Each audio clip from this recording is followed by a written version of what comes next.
It's going to be a really, really awesome show. I'm really looking forward to it.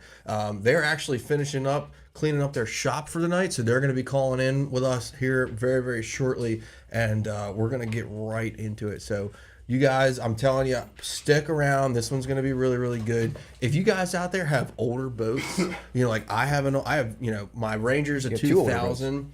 The Bullet's a 2002. So, I'm an older boat kind of guy.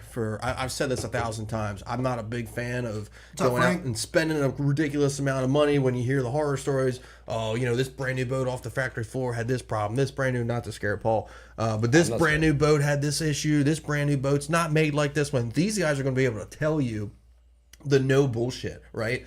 If you check out their Facebook page, it's JCS Marine Restoration. Just look at the pictures. The proof, Facebook, Instagram. The proof's in the pictures, They're right? all over the place. Like, these guys are doing so much to these boats. It's not just pulling the carpet. It's not just rewiring. It's not just hanging a new motor on it. It's taking the top cap off the boat. It's redoing the stringers. It's seeing what it looks like when these boats have taken 15, 20, 30 years sometimes of abuse and use and all this stuff, and seeing which boats and which companies, old and new, which of these things hold up. What should you spend your money on with your older boat? What should you be looking for when you're going out to buy a boat, when you're just looking at a used boat? So that's really the deal. Someone's laughing at something and I'm not in the loop. No, I'm sad. What's up, Mr. Scott? Scott Soul messaged into Bassett. He's like, why can't I log on? I'm confused. I'm so trying to get onto the live stream. I think because we had technical difficulties in the beginning. Okay. Well, hopefully Scott's on now. Hey, so check this out. While we're waiting for John and the crew to come on, I've been working on a little bit of something, and I want to get everyone's opinion on this, right? And I've kind of talked to the guys here going forward, but I want to issue not really an apology, but kind of I appreciate what you're doing to Mr. Melvin Smithson, right? I think I came off on the wrong foot, and when I talked to him afterwards, and there was no issue, there was no animosity whatsoever. But Melvin, he's a local guy to this area, and he posted something a couple days ago about stocking in Maryland, black bass stocking, what DNR is looking at doing, and all this good stuff. It was great information, and I'm happy that he's taking initiative. It was all their stocking numbers from the last few years, and the point, I think the point that he was trying to make was the disproportionate stocking to the Potomac versus other areas. Right. And there's a little more to it than just looking at the numbers. Right. Hey, Grom. I was just breaking in the boat. I did catch one. I fished for like 20 minutes. I was just putting hours on the motor. But as far as stocking goes, from what what DNR put out as far as the health of the areas, the Upper Bay is really healthy, according to them. Yes. And you're seeing from their tournament tracking. So when you pull a tournament permit, you have to report what was caught in the tournament by everyone. And they use those numbers to kind of gauge the health of the areas. But it's not necessarily accurate because it goes off of, that's a sick boat. I love that boat. You guys, we got some, you guys are going to love this episode. I promise you. That thing's badass. So what happens is they go off of the launch location. Yeah. So like they go off of Dundee for, a Maryland Bass Nation tournament, and 3/4 of the field runs to the flats. Yeah. So it's not necessarily telling you have good populations of fish in that area. It just means that the tournament launched out of that area. Right. So there is a little bit of oh, sorry, I'm sharing the post. That confused me. Yeah, sorry. So there's a little bit of a disconnect in the data that they get and how they connect that data. So I keep an eye on they send it out every year to all the tournament directors, and I keep an eye on the health. It's like the health of the Maryland waters. And right.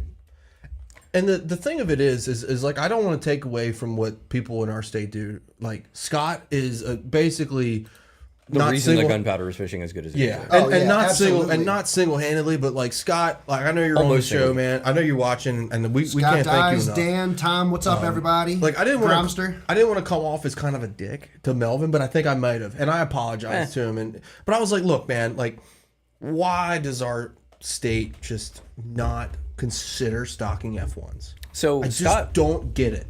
Scott has actually looked into that. That was that has been brought up in the past, and the biologists for Maryland are worried about the survivability. Megan, lifesaver. Like I get that, right? And here's the deal. Let's say, and then they're like, we don't want to waste money. Okay, you're going to tell me the Maryland government's never wasted money before? It's Like, it's why not about, try it? So it's a matter of like, it's not. Is it wasted? Yes, it's wasting money. It's not like they've never wasted money before, but they could stock. Have they tried it? No, not in Maryland. No, because they're looking at water temperature, and the water temperatures here, and what water temperatures they need to be that F1s need to be successful. When you look at like Smith Mountain Lake, where they've been really successful, if you look at Lake Anna, where they've been really successful, at Chickahominy, Hey, what's up, Big Tony? the average wintertime temperature is a lot warmer than it is here, where we get those bodies of water never get iced over. Sure. Where it's very common for us to get ice over. But what is that temperature?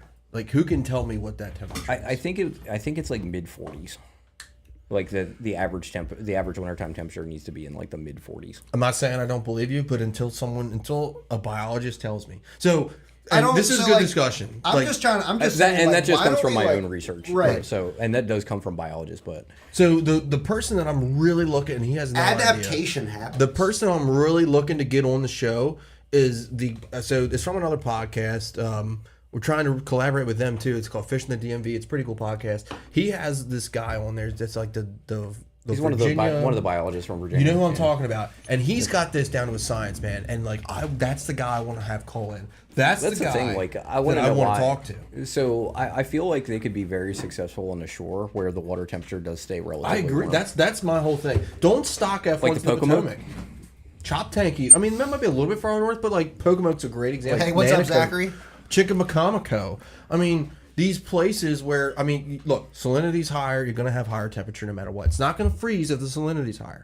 Do me a favor, everybody. but Hit that like and that share button. We appreciate you. I mean, salinity is not an issue for Florida strain. I mean, look at the St. John's. Right. I mean, St. John's is a tidal river. But the salinity's going to keep the temperature higher. Well, it doesn't keep the temperature higher. It lowers the freezing point. Okay. So the temperature stays the same, but the freezing point's lower when you have more salt. But like But generally your temperatures stay warmer on those shore rivers. right. Warmer than say like the Susquehanna, Well, because and they don't have the flow coming out of the Susquehanna, right? So the Susquehanna What's up, Mike? Brian. definitely decreases the temperature of the bay because your water is coming from north. Right. It's coming from the mountains of Pennsylvania where the water's colder. You're going to have colder water. The shore rivers stay relatively warm all winter. I mean, you can fish the shore rivers all winter, no problem. Right. It never really freezes up over there. Right. Hey, what's up, Little So John? that could be. I feel like they could be. Right. Guess who's here from Santee? Dude, out we there here. watching them opens. Right, They are that's awesome. smashing them. Very cool. They're killing them. Very and cool. John is killing them as well. Is he? Yeah, they're slaying them too. Steve texted me. He said he definitely had over 20 today. Nice. So he'd be They're in the top down there 20? fishing. Wouldn't the even get him a portion- check. That's ridiculous. Dude. They're down there fishing the portion of Santee that is off limits to. Is Yeah, is it like I haven't been following it? Is it a scope tournament or is it guys fishing shallow? So generally, Santee's is shallow fishing. Sure. You can find some. It's awesome. So you can find some like Jacob Wheeler and Justin Lucas. Right. In Yeah, that they got on a scope bite, but like Dean Rojas was flipping shallow. That's cool And he shit. ended up second That's in that awesome. tournament. Awesome. Santee is very much known as a flipping. It's a flipping bite. It's shallow cypress trees. Right. There is a fair amount of grass down there, so you can get in on that on the main river. But it's probably right now they're probably like pretty much getting ready to spawn. Right. And Cool. They That's are awesome. just smashing them. Scott Martin is currently in 4th. He had 27 pounds a day. That's all, dude. He's on a roll, man. Yeah, he's Like he's I a pound love behind. that for him because a lot of people wanted to talk smack on Scott Martin when he went to BASS. Like a lot of people were like, "Oh, FLW is not competitive." I'm like, okay, hold my beer. Like that's basically what he just said to everybody. For what? And he's a wholesome dude. Like I've met him. He's a really nice guy. Who's Yeah. that? Yeah, Scott Martin. Scott Martin. Yeah, We really are nice dude, waiting man. for the guys to finish up working on one of their boat projects right now, and then hop on the show. So we're shooting in the breeze right now until they join into our Skype call. Once they join into our Skype call, we're gonna be hopping right over. But while I got all you guys on here, man, I just want to give a big shout out to our sponsors. Thank you to Bass Munitions. Thank you to UMA Lure Company. Yeah, so like UMA, I know we got a lot of people on watching right now that aren't necessarily local. You guys are maybe some of the JCS followers. Please check out UMA Lures. Yep. They are awesome. You will not be disappointed, I promise. You can find them on umalore.com, or Todd Alton, Elite Series angler, also sells towers crankbaits on his website. Are you serious? Yeah. How recent is that? I think it's probably been about a year. Dude, that's awesome. That's super cool. Yeah, and that is Alton's specialty baits. He sells a lot of crankbaits, a lot of like custom, like custom hand carved crankbaits. And our boy Warren Taylor with Tailored Lures. He makes a freaking hell of a frog. Let's call them in. They're ready. Are they ready? Not to cut nobody off. But hey, while we're doing this, drop your thoughts in the comments. F1's on the shore. Who wants to see it? Let's make it happen. And let's get down to this. We're about to have some experts on the show. I'm so excited. And Matt Robertson's about to win the Toyota Series on Kentucky Lake. Let's It's bring gonna be JC, great. Let's bring JCS up in here. Hit that like and share button. Let's go. Let's get him in.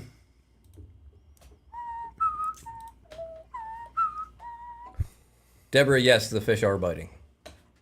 I did pretty well on Sunday. And fellas, let us know how we sound. If we need to fix anything, if it's super echoey. Oh, I hear that already.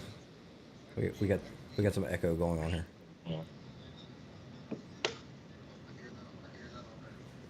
What's going on, guys? You all hear us all right? What's going on, man? What's happening? Cool. So, All hey, right. thanks for joining us.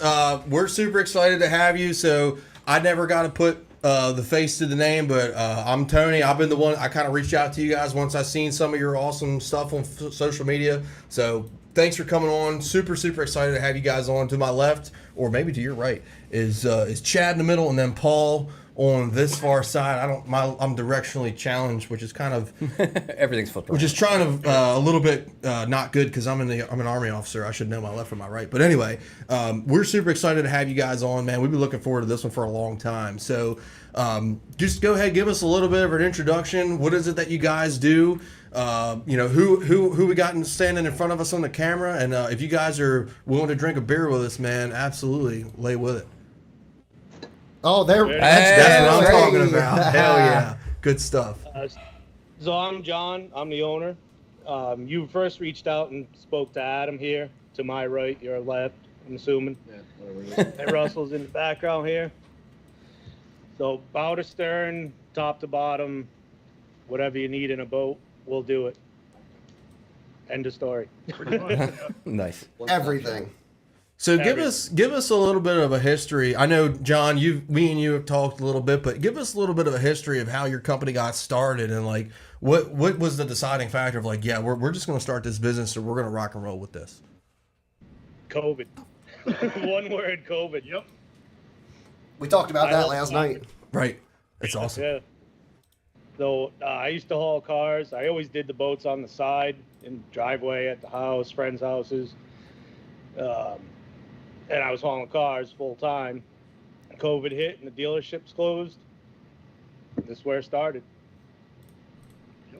Well, that looks worse. No, so Chad's playing with our video stuff here. So I'm guessing you also hit that boom of especially with bass boats, that boom from COVID probably really helped you too, because everybody has a boat now. Yeah. Oh, absolutely. It's one way to stay 6 feet away was in a boat out somewhere.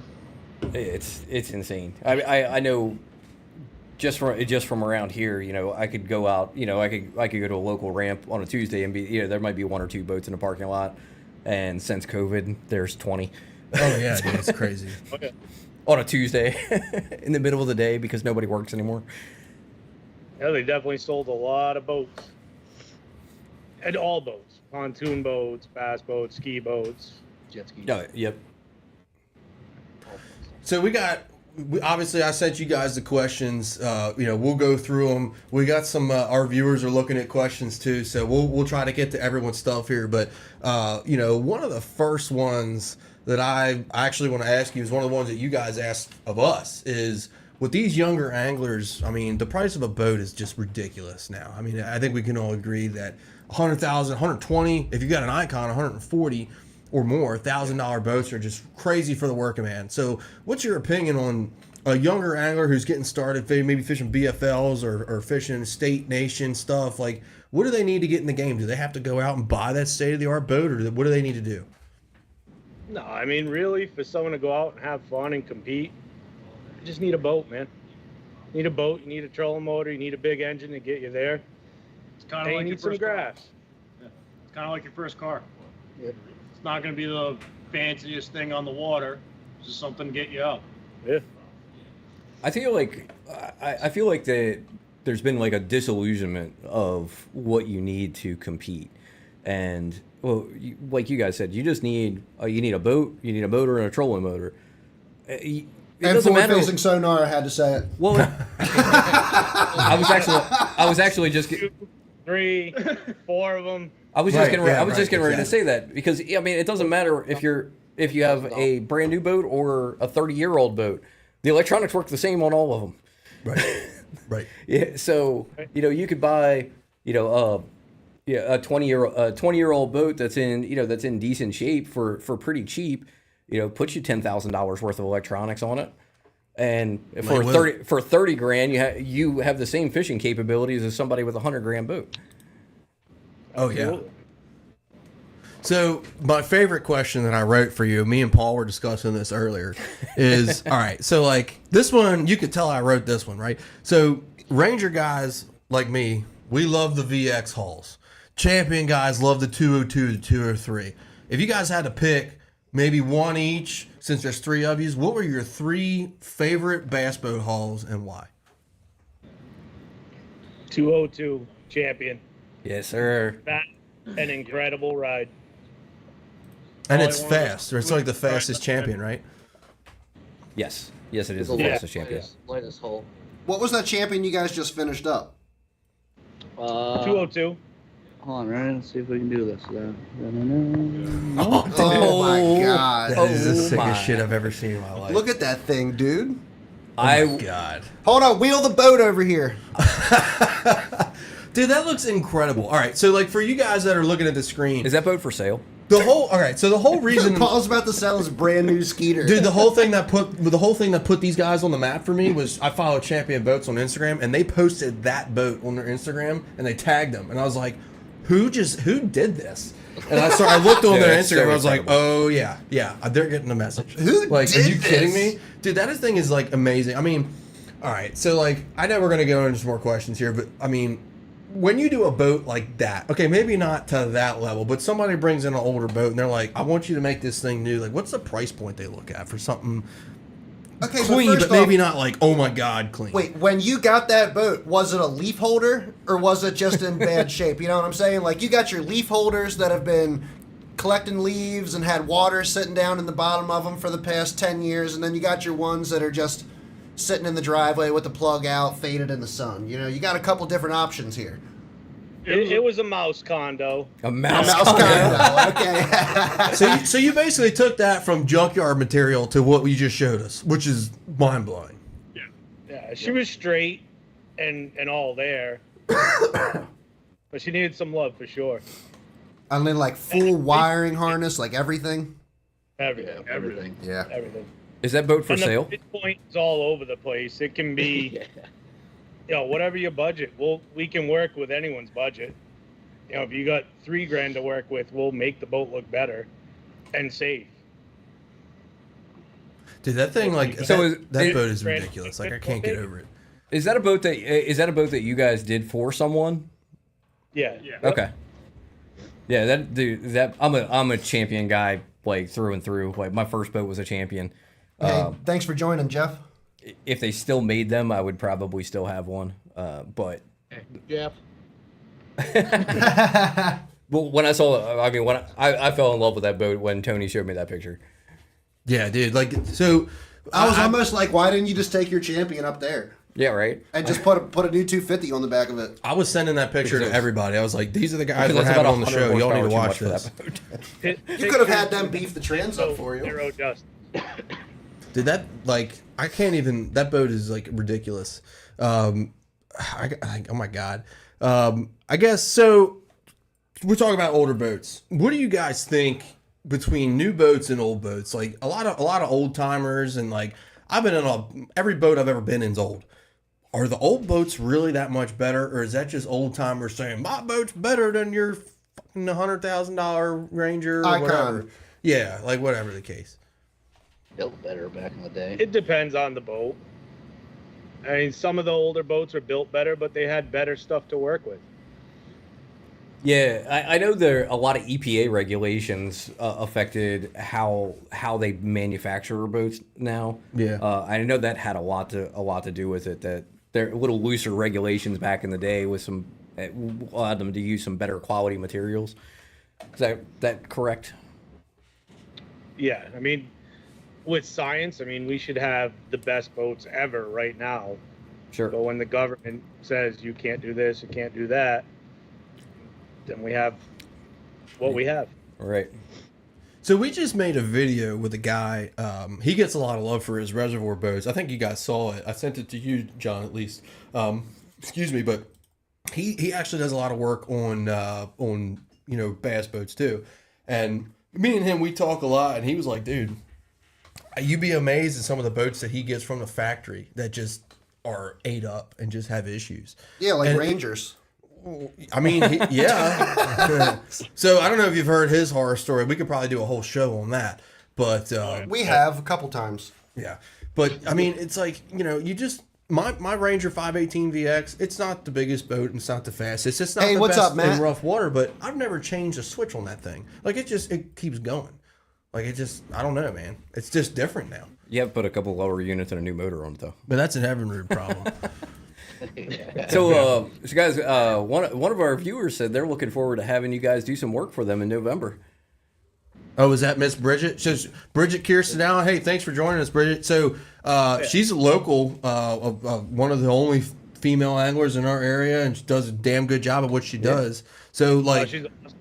yeah, you guys have reach, man. Like that's the second. I mean, because my bullet's coming up there to get that wrap. Did I just let something out? But anyway, so you got kudos to you guys because you guys have some serious reach, and it's impressive. It's because what you guys do is awesome. Like people see that champion and they're like, yeah, that's what I want. That's quality work. I mean, it doesn't. You can't. You look at a picture of that boat and right away, I was like, I'd give them anything to work on. Right. Like that's, you know what I mean? Like you don't take something that's a rolling dumpster fire and turn it into a gold bar like that really easily. That's the. I've been in a lot of champions. I've been around a lot of champions. That is the best mountain home built champion I've ever seen. Yeah, that thing's. I mean, I've seen it. I've seen some really nice 210s. Some of the newer stuff, but as far as mountain home champions go, that's the nicest one I've ever seen. I gotta ask, who's The on? finish on that boat, literally, the boat sitting still in the sun, the boat looks like it's moving. Yeah, it looks like a disco ball. Oh, That's awesome. That's awesome. So, just off the record, who are those two jerseys behind you that I see? One looks like Justin Lucas. I think it's Hackney. Got Lucas, Hackney's on McMillan, Howell, and Hackney. Okay, so so you guys have been officially in business for less than 5 years, and you already have this type of reach. Like that should tell. I mean, that's pretty awesome. Like, I mean, they're just jerseys, Tony. but but they didn't just pick them nothing up at the says those flea guys market. didn't just buy them on eBay. I mean, yeah, okay, Yeah, they're auction stuff at a charity event. okay. Still, that's pretty awesome. So one of my, this is my last question. I'm gonna let these guys ask, but like Chad said, I've been looking forward to this for a while. What's your opinion on the price of these boats now? Like, Me personally, I'm a working class guy. I've been in the military since I've been 18 years old. I do good for myself. I'm an officer. You know, I don't make a crazy amount of money. All these guys here, we do well for ourselves, but like none of us are buying an Icon. It's just not gonna happen. No. So, like, what's your opinion on the price of some of these new boats now? Honestly, man, it's like everything else. You know, you could buy a 1500 Chevy pickup for 45,000 5 years ago. That's a Sure. $65,000 truck now. Yep. Materials on all these boats is going through the roof. Carpet, glue, resins, everything is up. So Motors. Yeah, that's a huge one. Even down to hardware. Yeah, hardware yeah, is ridiculous. hardware is crazy. It's $2 a bolt. unfortunately, Wow. That's hateful. we get groceries, so it's all relative, and I don't think we're gonna see them go down. Unfortunately, I'd like to see them go down, but So I was talking about that with somebody the other day, and I feel like, during COVID, the manufacturers raised the prices, obviously because the demand was so high, and then they found out that people were still buying them. So why would they ever lower the prices? Yeah, it's a good point. We talked about that yesterday. I mean, point. it just I mean, if I was a boat manufacturer and people were paying $140,000 for a boat, well, why would I ever lower the price unless the market really drops out? It's an interesting dilemma in the boat world with how the cost and affordability is. So like, where do people come up with the money? Like I just bought a brand new Skeeter, and shoo. it was have a gas. Yeah. yeah, right. And it was 70. I paid 70 for it. It was a 2023. So like I got it I picked it up in February. So it was end of model year. It was like one of the last 2023s on the East Coast. Skeeter was running a rebate, so like I had to wait for like the perfect storm to be able to afford a new boat. And like I do pretty well for myself. And I see people, all the time, brand new Ranger, and I know how much they cost. I shopped for a boat for over a year. I mean, I can tell you pretty much exactly what any 20 or 21 foot bass boat on the market costs. And it's mind blowing to me that, people are still paying these prices. Yeah, it's crazy, dude. I can't justify it. It doesn't make any sense. You can get an old boat. Says Tony won't even fork out a jackhammer for $16. True. I get the Thunder Cricket's 12. So I mean, Spend the extra $4. You spend the extra. Right, you're probably right.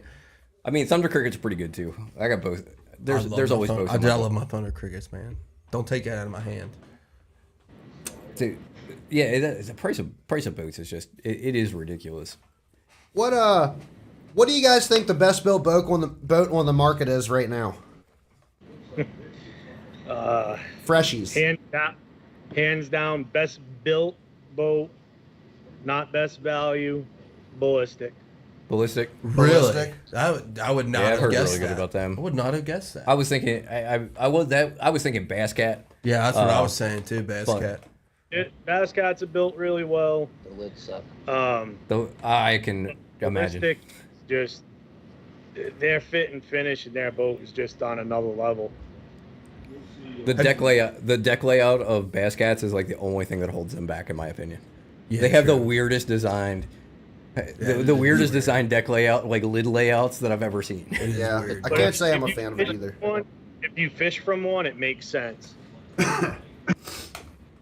Yeah, I've only fished from Kevin's. Cougar. That's the only one I've ever really been. I've been in a couple, but And they kind of already answered this, but what is the best built boat from the 90s and the 2000s? And the Champion? The Champion 202? Not even a contest. Nope. Not even a contest. Did you guys ever get hands on the new Gamblers that were only around for like 3 years? Like that was a huge disappointment for me because I'm a gambler guy. I love. I've never ridden in one, but I love. well, none of Bro, them. why don't None you of go- them you actually sh- got built. Why don't so. you go ahead and pre-order one? Yeah, right. Everyone that pre-ordered one got fucked. So like, what the hell? I saw one guy who had his one that he ordered was partially built. He went and pulled it from the factory and is finishing it himself with, Yeah, with it's crazy. somebody else. It's ridiculous. Yeah, that's insane. Ugh. Nightmare. I mean, they're like it they were still glassing the top cap. Like they had to do some of the glass work on the top cap. It was so incomplete. It was basically just the hull. Can you imagine that? Yeah, When you that was disaster. what a terrible situation.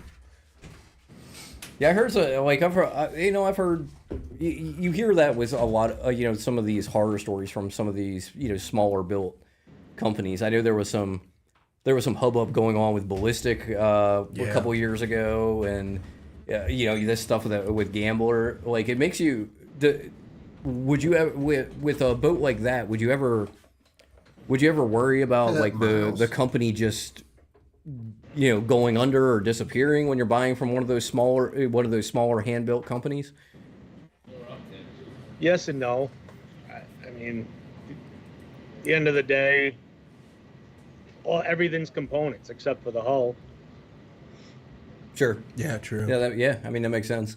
So as long as the hull holds up, you're good, right? Everything else can be replaced. A ballistic hull will hold up. Yeah, I've never heard anything bad about it. I've never even seen one. What dude. about a ballistics hull makes it better than anything else? What's that? What about a ballistics hull, how it's structured or built, makes it so much more rigid and dependable? I mean, I don't know what they're using for resin in that boat. I don't know what they're using for gel coat, but I can tell you that drilling through a ballistic, you might as well be drilling through steel. When you blew through 4 You'll sets dull out drill bits. of drill bits Quick. to install power poles, Just drilling through fiberglass. Really? Damn. just drilling through the hull Okay. to install hoses. Sounds like they said screw those EPA regulations. I love that. Hell Maybe yeah. they got a trailer load from Mexico or something. I don't know. But it's good. Good But it's boats. awesome. That's good to And that's you good can to know. reach under everything in that boat. You could run your arms under each lid, and you're not gonna get scratched by fiberglass. Oh yeah, that's annoying. Wow. I gotta say, that was one thing I really liked about your boat, was like everything on the back side of it for your pumps and everything was like right there. Yeah. You could like get to it. It is laid out really Like nice. everything on my Ranger is tucked in some shitty ass crevice where you cannot touch it. And that was something that was important to me when I was buying a new boat. Was I didn't, and affordability is probably the main reason I was going to go with. I went with Skeeter. I really wanted a Falcon, but I couldn't justify the extra cost. But the other thing that was important to me was I do most of my work on my boat myself, so having stuff that's easily accessible. If I need to replace a pump, it's right there. If I need, my Raptor pumps are right there in the back and easily accessible from the bilge. That is one of the things I do like about my, that I really like about my Skeeter, is that if anything goes wrong, like it's all easily accessible and I can easily fix it myself. And that was important to me in buying a new boat, is having something that's simple and easy to work on. No crazy touch panels. What do you guys think about those, with a lot of those boats going to like the touch panel controls and stuff like When it that? goes bad, you gotta replace the whole thing. I like a switch. Yeah, Yeah, I'm the me same too. way. Absolutely. Yeah, that was Worst hit scenario, it's 3 wires on the backside of a switch. Yep. Drop it out, replace it, you're good to go. Instead of a and- big circuit. And you could get a new switch at an auto parts store if if you're away at a tournament or something. You can run down the street and grab one. I'm the same way. Like I'm always thinking about that. Like what can go wrong, and how easy it is to fix. And that really limited my my choice in new boats, because I didn't want something that had a touchscreen. I wanted something that had toggle switches that I could easily repair. Especially if I'm away at a tour. I fish a lot of tournaments. If I'm away at a tournament, I want to be able, to, if a switch goes bad for my live well pumps, I want to be able to fix that pretty quick. Like worst case scenario, I can jump, I can jump it and during the day and fix it when I get back. That touchscreen goes bad, like you're dead in the water. Yeah. Absolutely. And that's why it limited me down to Falcon and Skeeter, as the two brands that I was looking at. What about Phoenix? Do they not? The 721 doesn't have that I mean, I don't know. I believe they're using elevator switches, which are just as much of a pain in the ass. Oh, okay, that's good. My buddy Connor Michael is on with Fisher Firearms, and he says, I'm curious what these guys do top to bottom on a restoration.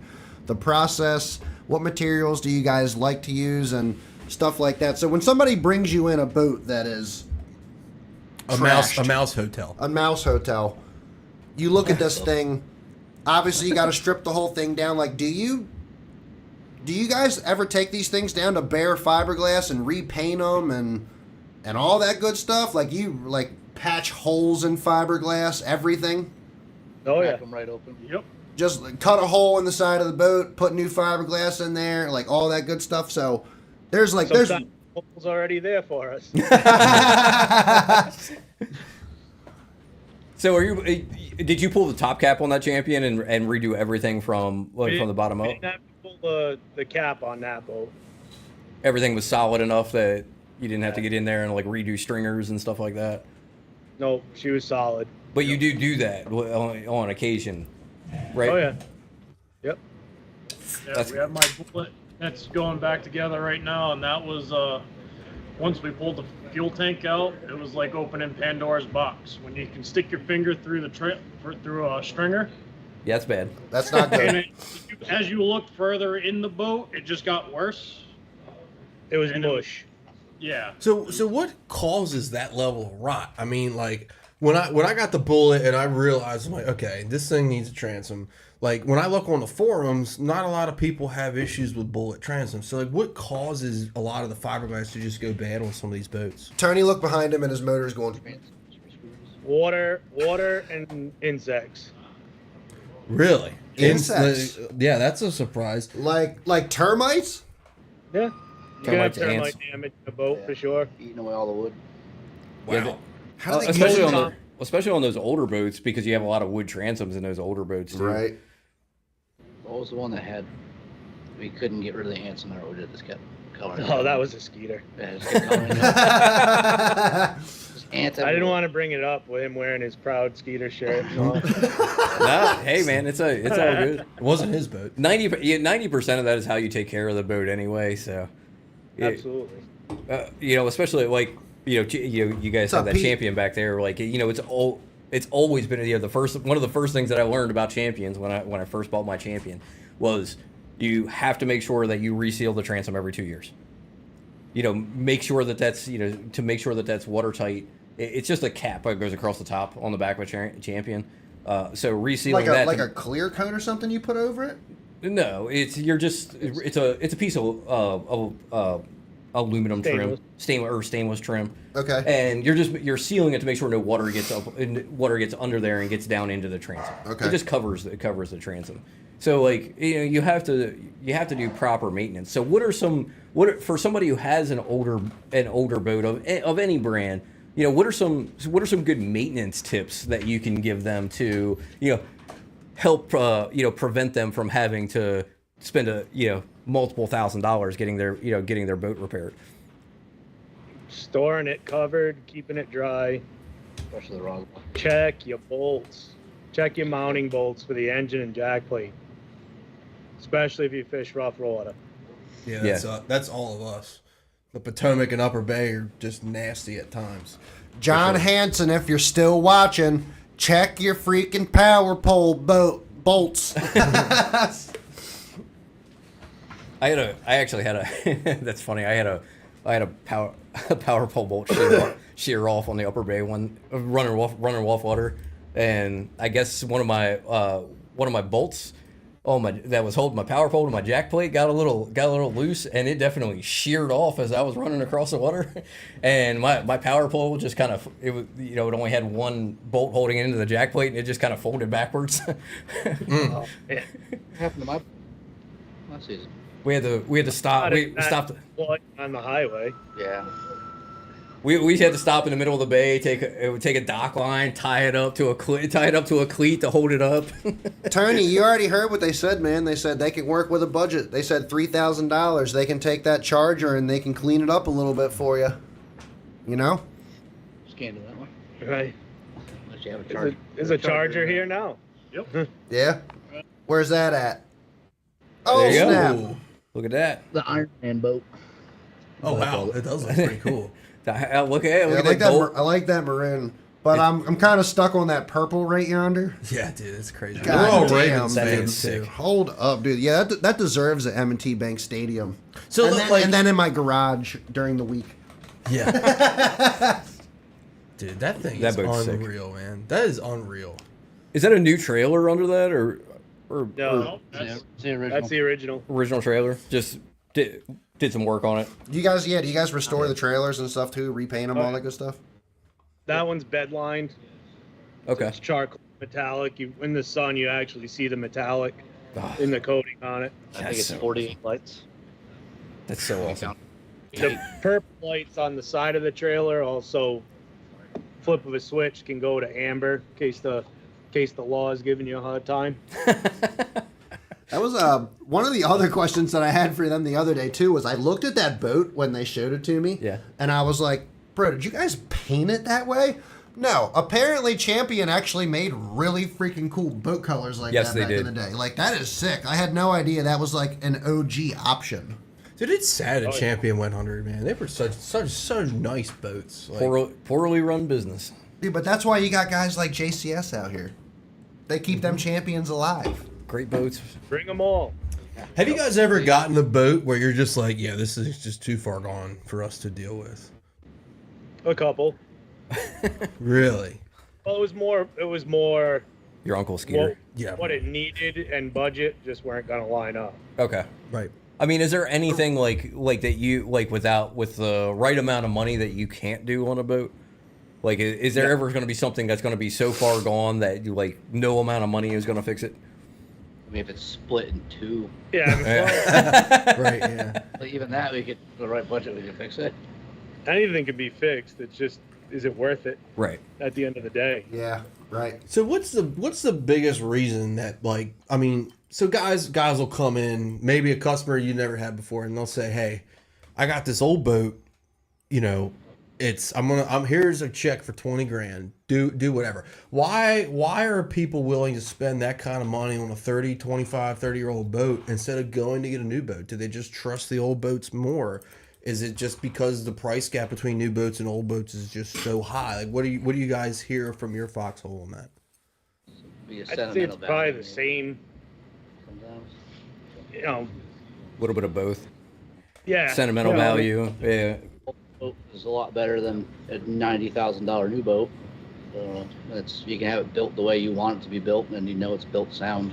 And it's Yeah. to your If liking. you know your limitations, and that's your limitation of that particular boat, and you want to trick it out, then go for it. You know, it's That's what is like. That's what's storming through my head right now. I'm thinking it's like, okay, like you could spend 10 grand on a boat that might be in like bad shape, but it's like, you know, it's a decent haul. You could send it up to you guys. You could sink another. I mean, dude, what is in the realm of? If I mean, tell me to shut up. In the realm of like sinking 20 grand into a boat, like what does that get you, like restoration wise? Is it you know like You go pretty far with 20 grand. yeah. Yeah. I mean, Like, why Think not? about it too, though, like- why not buy something for 10 and then have 30 into it and have something that's like if you decked put, like- out, super nice? you got to look at the motor too. Like you're getting a brand new boat, you're getting a brand That's new motor that's as well. true. That's very true. You get a So brand new motor. that's one thing to look at. Now, granted, $70,000 versus $30,000. You got to weigh your options there. But if you're going to put that Champion's got a $30,000 motor on the back of it, give or take, with install. Right. yeah. So that's if you're going that full route, you have to, if you want a brand new quote unquote. Still for that, you're still under what it costs for like a brand new 20-foot boat. Oh, with yeah, 250 for sure. on it. Like, I mean, buy you're not looking just at like what, 40, $5. I mean, you look at 40, 50 grand. Counting the price of the new motor, something like that. I mean, you're still half the price of a new boat. right. it's a no-brainer. And like, here's my thing, right? So like, what gets me is guys will go and get a new boat, and they're like, "Oh, it's all about the warranty. It's all about the warranty, right?" And let's say, I mean, I probably got 30-ish grand in the Ranger, probably 35. I've never had to use that for the motors. I've Peace spent of mind. less than I. Okay, but here's the deal, right? if we're talking 80 grand for a boat, the same boat loaded with a warranty, it doesn't matter about the warranty. I still don't have that boat when I want it, right? I've spent $50,000 less, and let's say I've spent $5,000 or probably closer to 10 on the motor. Have I really gotten my money's worth for the warranty at that point? Like, maybe. Like, to me, it just doesn't. Like, you're really spending $70,000 for a warranty. I think some of it too is it depends on how much you're using the boat and what you're using the boat for. I agree. Yeah, I agree. You know, And maintenance is the biggest thing. You can have, like, we've seen 1980 motors purr like a kitten, yep, but they've done the service every year as they should. right. Yeah, and that's one of the things that always that worried me about going into another used boat is it's so hard to know what problems you're inheriting with that. Yeah. You know, Right. Is that motor gonna, in on my Champion? I mean, I had my Champion for, it ran great for 2 years until the motor blew up. And it's, I did all the maintenance that I was supposed to do to it, but it was a VMAX 150 carbureted, so like you can't pull the hours on it. And then talking to the previous owner probably had close to 2,000 hours on it. So, yes, the motor, the life of the motor was probably pretty good, but it wasn't very good for me. Right. We have a question from a good friend of ours, Scott Sewell. He says he has a 2003 Nitro 929. It's garage kept its whole life. It's on its second engine, a 250 Optimax. He said the boat is rated for 300 horsepower. What should I be looking for to ensure that my transom is still in good shape? Well, you can, check, make sure there's no stress cracks in the splash well. Look inside of the bilge. Look where the bolts are coming through. If they're sunk into the transom, then you might have a little bit of an issue. If you pull a screw out and it's weeping water out of it, it's Yeah. probably not good. Yeah. Or if you get that brown stain running down from the bolts. Really? Yeah. Is so obviously where your bolts go through is probably your weak point. Is that where you guys see most of your water getting in and soaking the transoms and or your cracks? Yeah, I would say most of it. Well, your cracks are going to be up in the splash well, up in the corners. Usually that's the first indicator. Mm-hmm. Some are from poorly placed wire management screws going through the transom and not sealed. Okay. Right. Yeah, and again, like they've been talking about the whole time, maintenance and making sure that your jackplate bolts are sealed and tight, and making sure that you're not getting any water in there. So what about the hammer test? Is that like what's the true? That's like your granddad's old. Oh, yep, transom's good. He's like nah. Sounds it made a ping, so it's okay. Like is that bullshit or what? Some guys swear by it. I say kneel 250 pounds on the skeg and give her a little jump. Yeah, That's what I did, and once I seen bolts going inside the fiberglass, I was like, "Yep, it's getting a transom." Like, oh yeah, just stand on that cavitation plate and jump up and down. Right. You'll know whether the transom's bad. You'll see it. You'll be able to see it flex. Yeah, if you got wiggles, you got problems. Yep. Watch where you can usually see it. Like if you have like on my Champion, the jack plate sets right across the cap. Yeah, so like on Champions, if you jump up and down, and you see that jack plate like move at all in relation to that trim piece that goes across, you're screwed. You know what? Luckily the transom on these aluminum Rangers are pretty solid. My hull will just split in half. That's okay though. That's all right. That's all right. So, what is the oldest boat you guys have ever restored? That was going to be my next question. You don't damn go it. out in rough water anyway. I know. Wasn't a bass boat. It was 1963 Shoo. or 67 Spectra jet boat. Wow. They made jet boats back then. Yep. Did not know Thing that. was pretty wild. Pretty cool. Nice Pretty cool mustard restoration. yellow, white. Yeah, didn't we do like a wood grain on the? Yeah, they had I guess it was called Pacalon. It was like a wood grain, fake wood grain across for like fake windshield, and obviously you can't hit that anymore, so we had to duplicate it with vinyl. It was almost impossible to tell the difference. That's awesome. Do you just do fiberglass work, or do you do work on other like? Do you do they like did a badass tin rig. Do you do like wood? Like you were talking, you mentioned like a boat from the '60s. Do you do any work with like wood, or like old Chris Craft or something like that? Not so much. Seems like that would be a little more involved. I mean, I would do one. That would be my dream to work on one of those. Like, I mean, it'd have to be rough. Like rough, and just bring it back to life, because those boats are the most beautiful things on the water. They are. They absolutely. When I was at the St. Lawrence a couple of years ago, there was a guy running back and forth, and I mean, just the most beautiful boat. Oh, what? Yeah, I'm not sure if it was a Chris Craft or not, but it was just an old wooden paneled boat. The thing was gorgeous, just straight wood grain. I'm not even sure what kind of wood they used, but it was beautiful. Fresh mahogany. Yeah. Those boats are art. Oh yeah, for sure. And this guy's he's just cruising up and down the river. That's all he did. Had like 5 people in it. They were just going for boat rides. There's a bunch of them up there. Boobies everywhere. No. They were definitely old people. We didn't want to see those boobies. Oh, They would have been below the deck. They they would have been below the. They might have gunnels. had their tops off. I wouldn't have seen them. Oh no, their camera I chased him froze. away. We lost your guys' camera. We still hear you. Oh, good. I didn't do anything. Hey, Sam, you guys look like us. Technical difficulties every show. Yeah, it's first. I'm gonna lose audio for a second. Oh, it's okay. We have a technical issue every show. So Generally. yeah, pretty much. So I hope that answered your question, Mr. Scott. Again, jumping up. Really the best way is to get on the motor or have someone get on the motor. I don't want you jumping up and down on your motor. Please don't do that.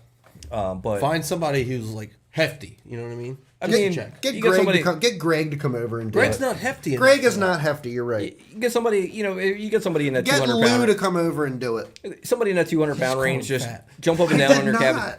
Jump up and down on your cavitation plate. Don't jump up and down on your cavitation Just plate. bounce on it, you But know? stand on it, bounce. And if you see any flex, then you should be worried. If you don't see any flex, you don't have any stress cracks, you're good to go. Most likely. All right. Until they come back, we're gonna swap back to the main camera. Oh, look at all the crap that I have open. So yeah. I think they're back. Maybe Oh. Up, some. potentially. Maybe. We got. Yes, Hey! we're back. We got There it going. we We're are. back. Cool. OBS We're back. tried to have freak out for some reason. Yeah, no worries. Remember how we were talking the other day? I was like, GoPros just have those random Aneurysms. yeah, they just randomly freak out every once in a while. That was one of them. Yeah. Mine Full out works of- flawlessly. It's crazy for the amount of time that GoPros have been out and the amount of money they put into these cameras and promotions and all that stuff. I gotta say, I'm not crapping on GoPro, but dude, they have so many software bugs. It is just stupid. For as long as this camera's been out, Yeah, it's kind of ridiculous. So it is. kind of reading through Tony's questions here, and I saw an interesting one. Do you guys fish? And what kind of fishing do you guys do? I mean, I know you guys are in Rhode Island. You got to do striper. You got to be striper fishermen. I'm both fresh and salt, but bass fishing's where it's at for me. Yeah. Hell yeah. Do you fish tournaments? Yeah. Yeah. Yep. What kind of boat do you have? I'm boatless bank trash at the moment. Oh, Boat with bank My trash. I last like boat that. was a Blazer that I sold. Oh. Fast. 650 Pro Tour. Oh, those are the nice ones too. I just sold about a month ago. And boat before that was a Bullet. So you like the fast boats? Yeah. I'm so happy I'm taking my bullet to this guy. Right. Wait, so was That's what I'm talking was the about. Blazer or the Bullet the 85-mile-an-hour haul all day? Oh, the bullet. The Bullet. Bullet. How fast was the Blazer? It's around 80, 81 with the right conditions. Yeah. Yeah. You know, it was a steady 76. You know, 2 fat guys, live well full. I mean, loaded compartments. You know, So, like- running over- How did that Blazer handle rough water? Um, I had a following sea, terrible. It took on water really good in a follow. That was my Damn. fault. But running into the waves, you could, if you're running at them, you didn't even have to drive it. Just stab the gas and go. I had a friend of mine who he had a Blazer for about 30 seconds, had it in rough water one time, and pretty much sold it. He fished out of it crazy. one season, and he did not like it very much. Said it was fast, but did not like how What model was it? it was Do a you 650 Wow, that's with a wow. G2 Evinrude on it. Hey, everybody, Wow. do me a favor. Hit that like and that share button. Let's get some more people up in here. Come on. So John, we kind of talked about the bullet and how it handles rough water. And a lot of people give bullets shit because they're so light. But what was your experience with the bullet in rough water? Is it just like not there, or is it good? Do you have to drive it? Like, what's the deal? It's different. It's just different. And I had an SS 21 SS bullet, so you had to drive it like you're riding a dirt bike.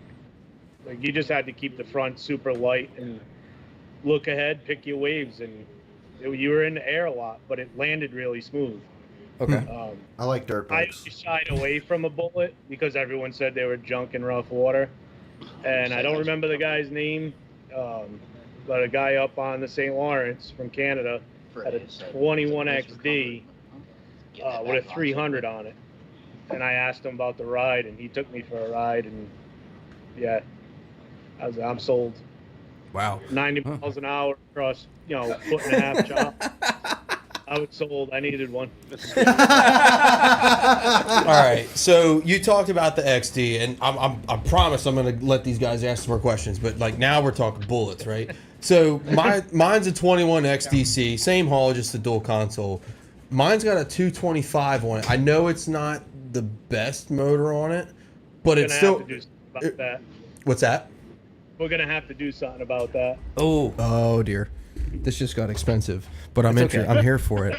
It's okay. I'm here to support your bad financial decisions. I'm glad I have good friends. But anyway, so I mean, assuming you guys don't talk me into getting a 250, which won't be hard, because I've seen some motors on the shelf when you pan the camera.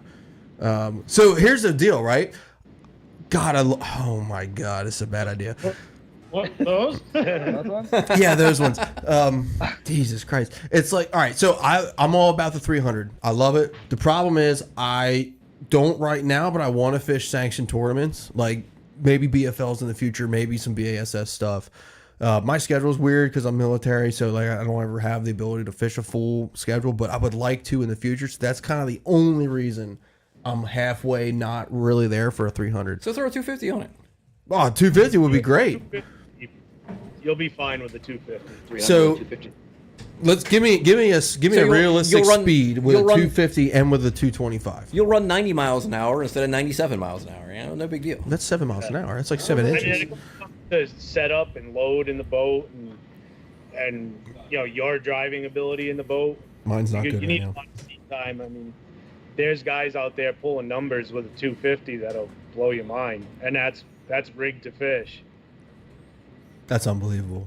I mean, how big is the difference between that 225 and that 250? So just go, just send a message to Andy Morgan, and Yeah, I'll just he'll hit him up. let you know because he drives like a maniac. What's the difference running the 2 different lower units on the bullet? Oh, the 2 different lower units is a huge Night and day difference. What Really? was the So would I get more of a difference from swapping my lower unit on the 225 versus going to a 250? No, just go to the 250. Paul's like a pusher. 250 is gonna be more. You're gonna get more efficiency out of the 250 when you're just cruising. Right. Yeah, I mean, don't get me wrong. Like, that's the long term for sure. But, like, the issue is right now, the 225 runs, and it runs great. So sell it. Probably. Problem solved. You guys, man, I feel like I'm 19. Oh, shit. I feel like I'm 15 years old, and, like, everyone's like, here, have your first beer. And I'm like, I'm afraid. Like, it's the same thing. Well, look at it this way. It's you said it's good and running. Like, it runs good. It's worth money now. If you wait until it's not running good, it's not worth anything. He's got a good point. Here, have your first beer. Let me get one of those. Here, take this one. All right. You know, We're going to have to talk about this when I get this boat up there. Hopefully by the end of the Look, month. Tony, I just bought a brand new boat. We know that my financial decisions are terrible, so They are. And you agreed with that awfully fast. I was like, Jesus Christ. Well, I just.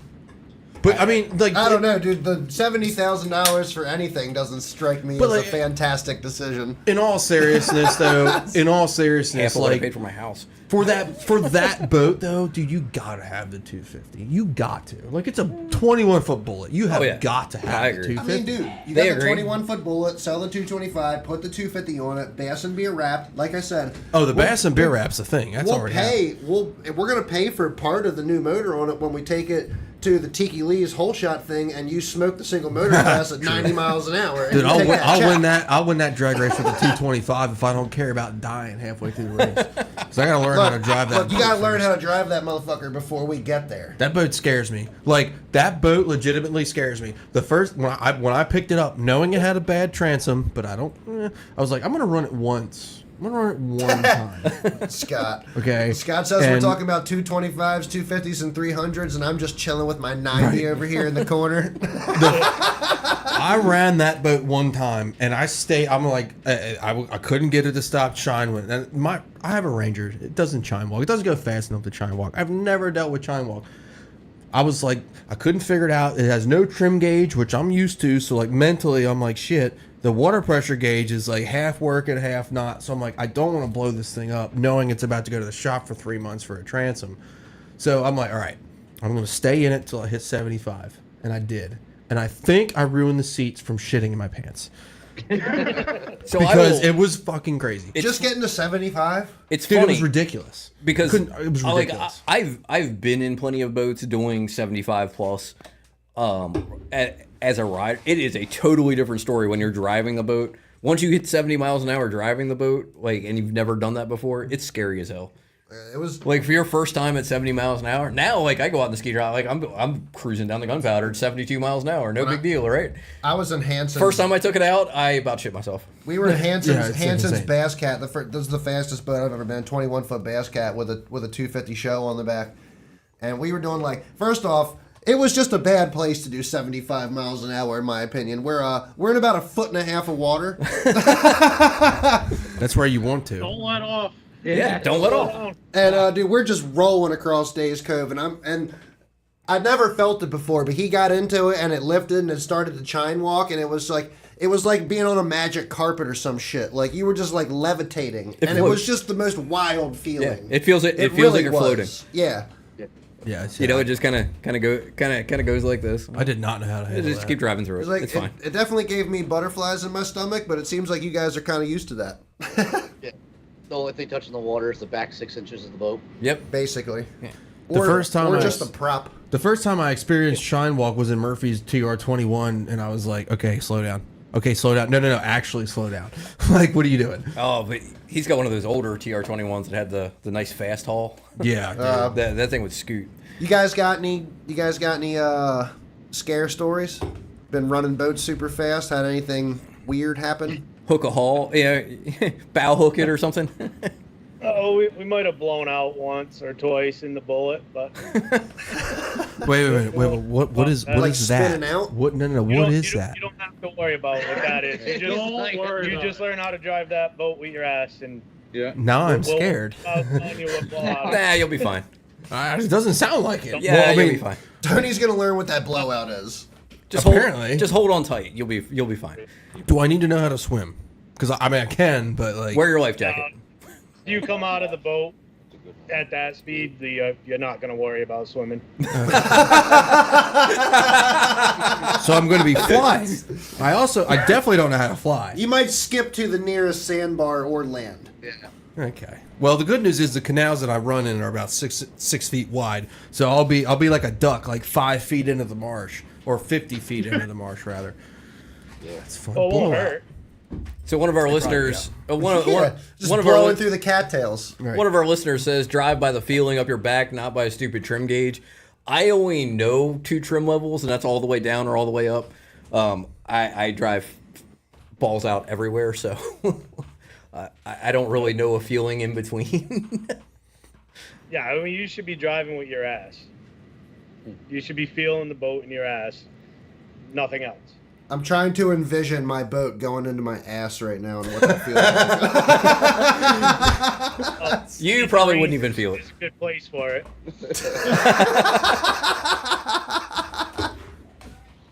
Oh my god. That's hilarious. Did you just say your Ranger's a good place? That's a good place for your Ranger? Is that what he said? I think that's what he just said. Dude, like I don't hate your Ranger, dude. It fishes good. It just, you know what, 50 miles an hour is balls out on that, and that's not making anybody's ass pucker. So, Dude, I had a Champion 187. With just me in it, I could touch 60 miles an hour if I didn't have any gear in it. And that was fast. That was fast enough for me for a long time. right. And then you took one ride in Kevin's boat. I borrowed Kevin's boat for a tournament one time when my motor was blown up, and I was like, "Yeah, I'm gonna need something faster." My first boat was a Champion 184. So. Oh, that's an older haul, right? That's like an early '90s haul, right? Yeah, 84, 184. 84. Dude, that's awesome, man. Like, I love seeing. So, my uncle, who is an enigma in his own right. So, He is to give you a he's like backstory. Bassomir Radio's mascot. So, Like, yeah, we pretty love much. him. So, to give you a backstory, he has a 1988, I believe it's a Skeeter SD80. It's like a 15-foot Skeeter. It's Pulls it rated. with a Corolla. Yeah, it's rated. Ford Focus, actually. It's rated for an 80 horsepower. He's got a 1980 Mercury Classic 50 on it. It barely runs. It smokes up the whole ramp, but it still runs, right? Somehow. And he loves that thing. And the boat looks really, really good. So, I think it's hilarious because he tows the stupid thing with a Ford Focus. A sedan Ford Focus. 5-speed. Oh, the best part of it is the hood is a different color because he hit a deer and didn't want to paint it because that was too expensive. So it's a gray Ford Focus with a blue hood, Yep. towing a blue Skeeter SD80. And hold up, before we go any farther than this, He enjoys himself, right? yeah, What's that? And he enjoys himself.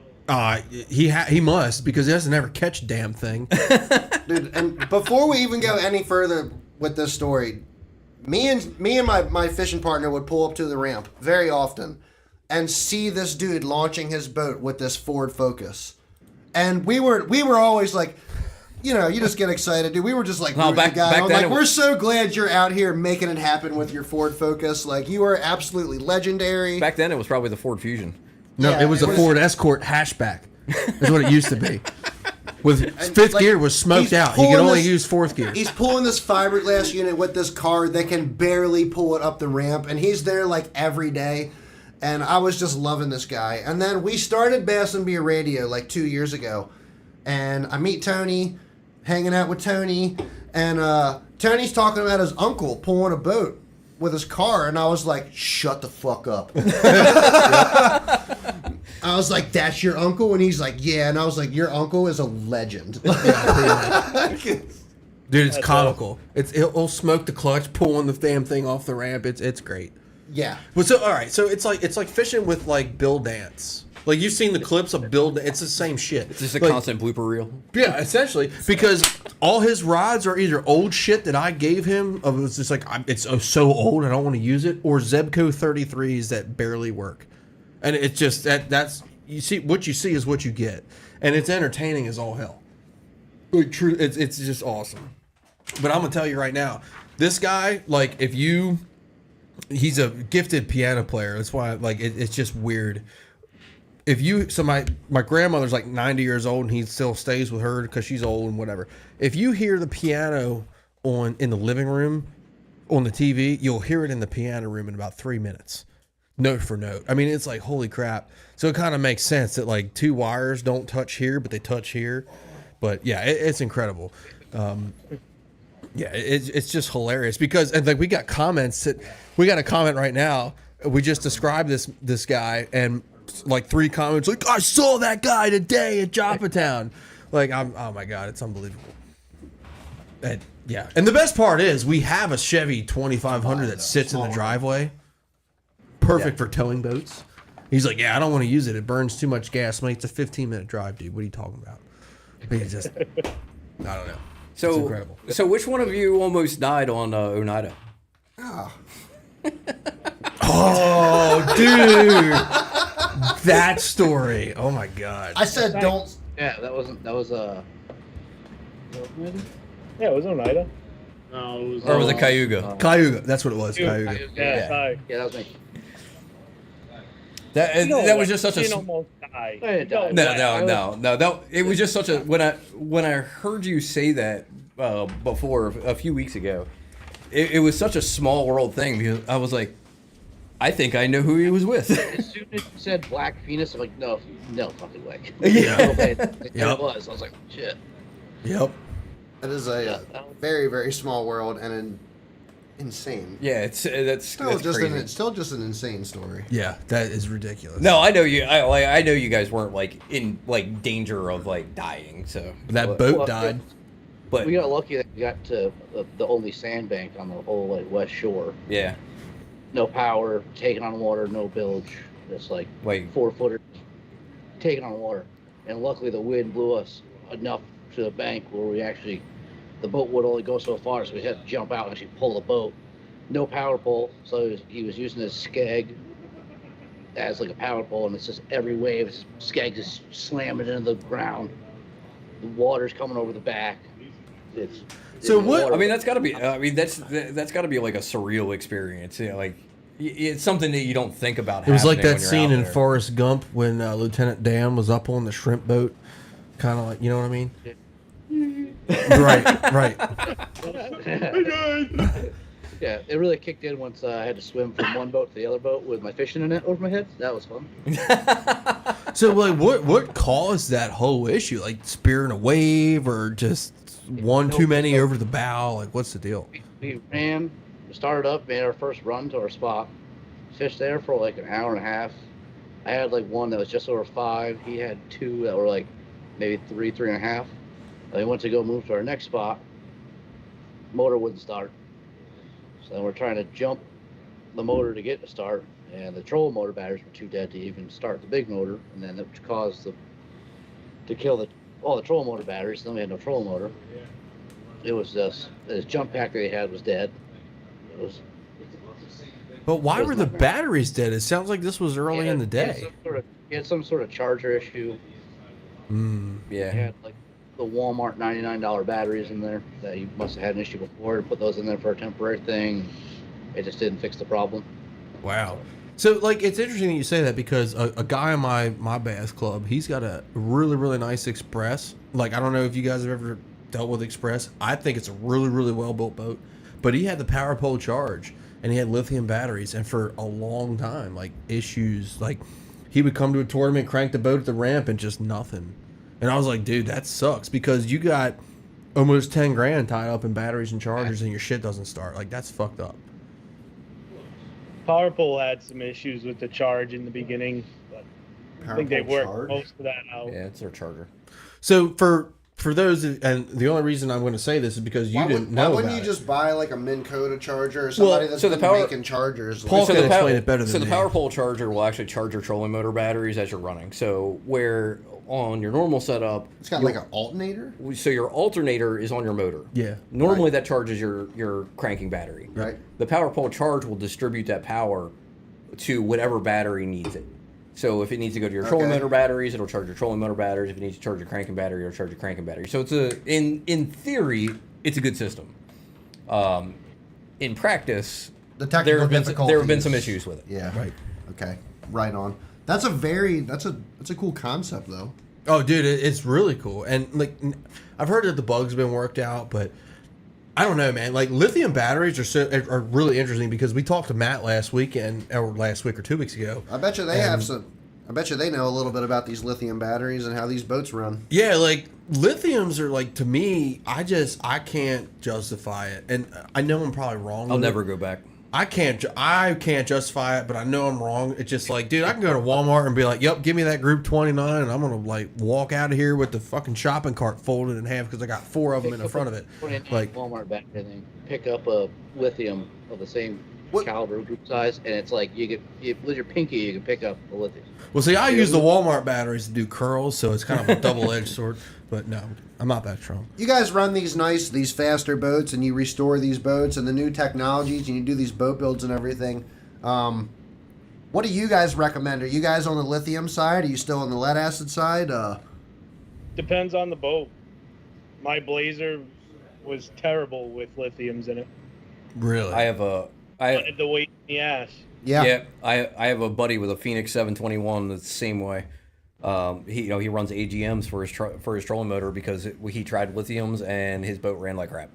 So even with weight distribution, in your opinion, fellas, if a hull runs better with more weight in the back, if you could put more weight in the back with lures and all that other crap, and then put your lithiums maybe to the front or something like that, like, do you still prefer lithium over lead acid, or are you still going?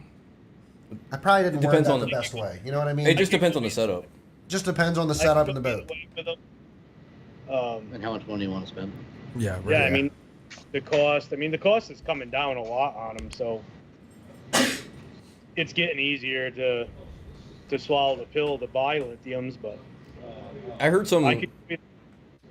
I heard some. I know you're a bullet guy. I heard some people with bullets were actually taking, they because they wanted the benefit of the lithium batteries with the runtime and everything. So they were running lithium batteries in the back and then taking 25-pound bags of shot and putting them next to the transom. Yeah, I've heard that.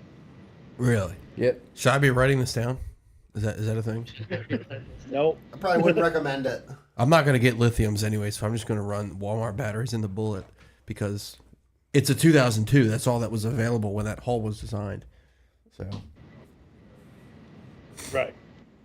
Yeah, and so I've heard that conversation come up sometimes too with older boats. They were designed for heavy lead acid batteries.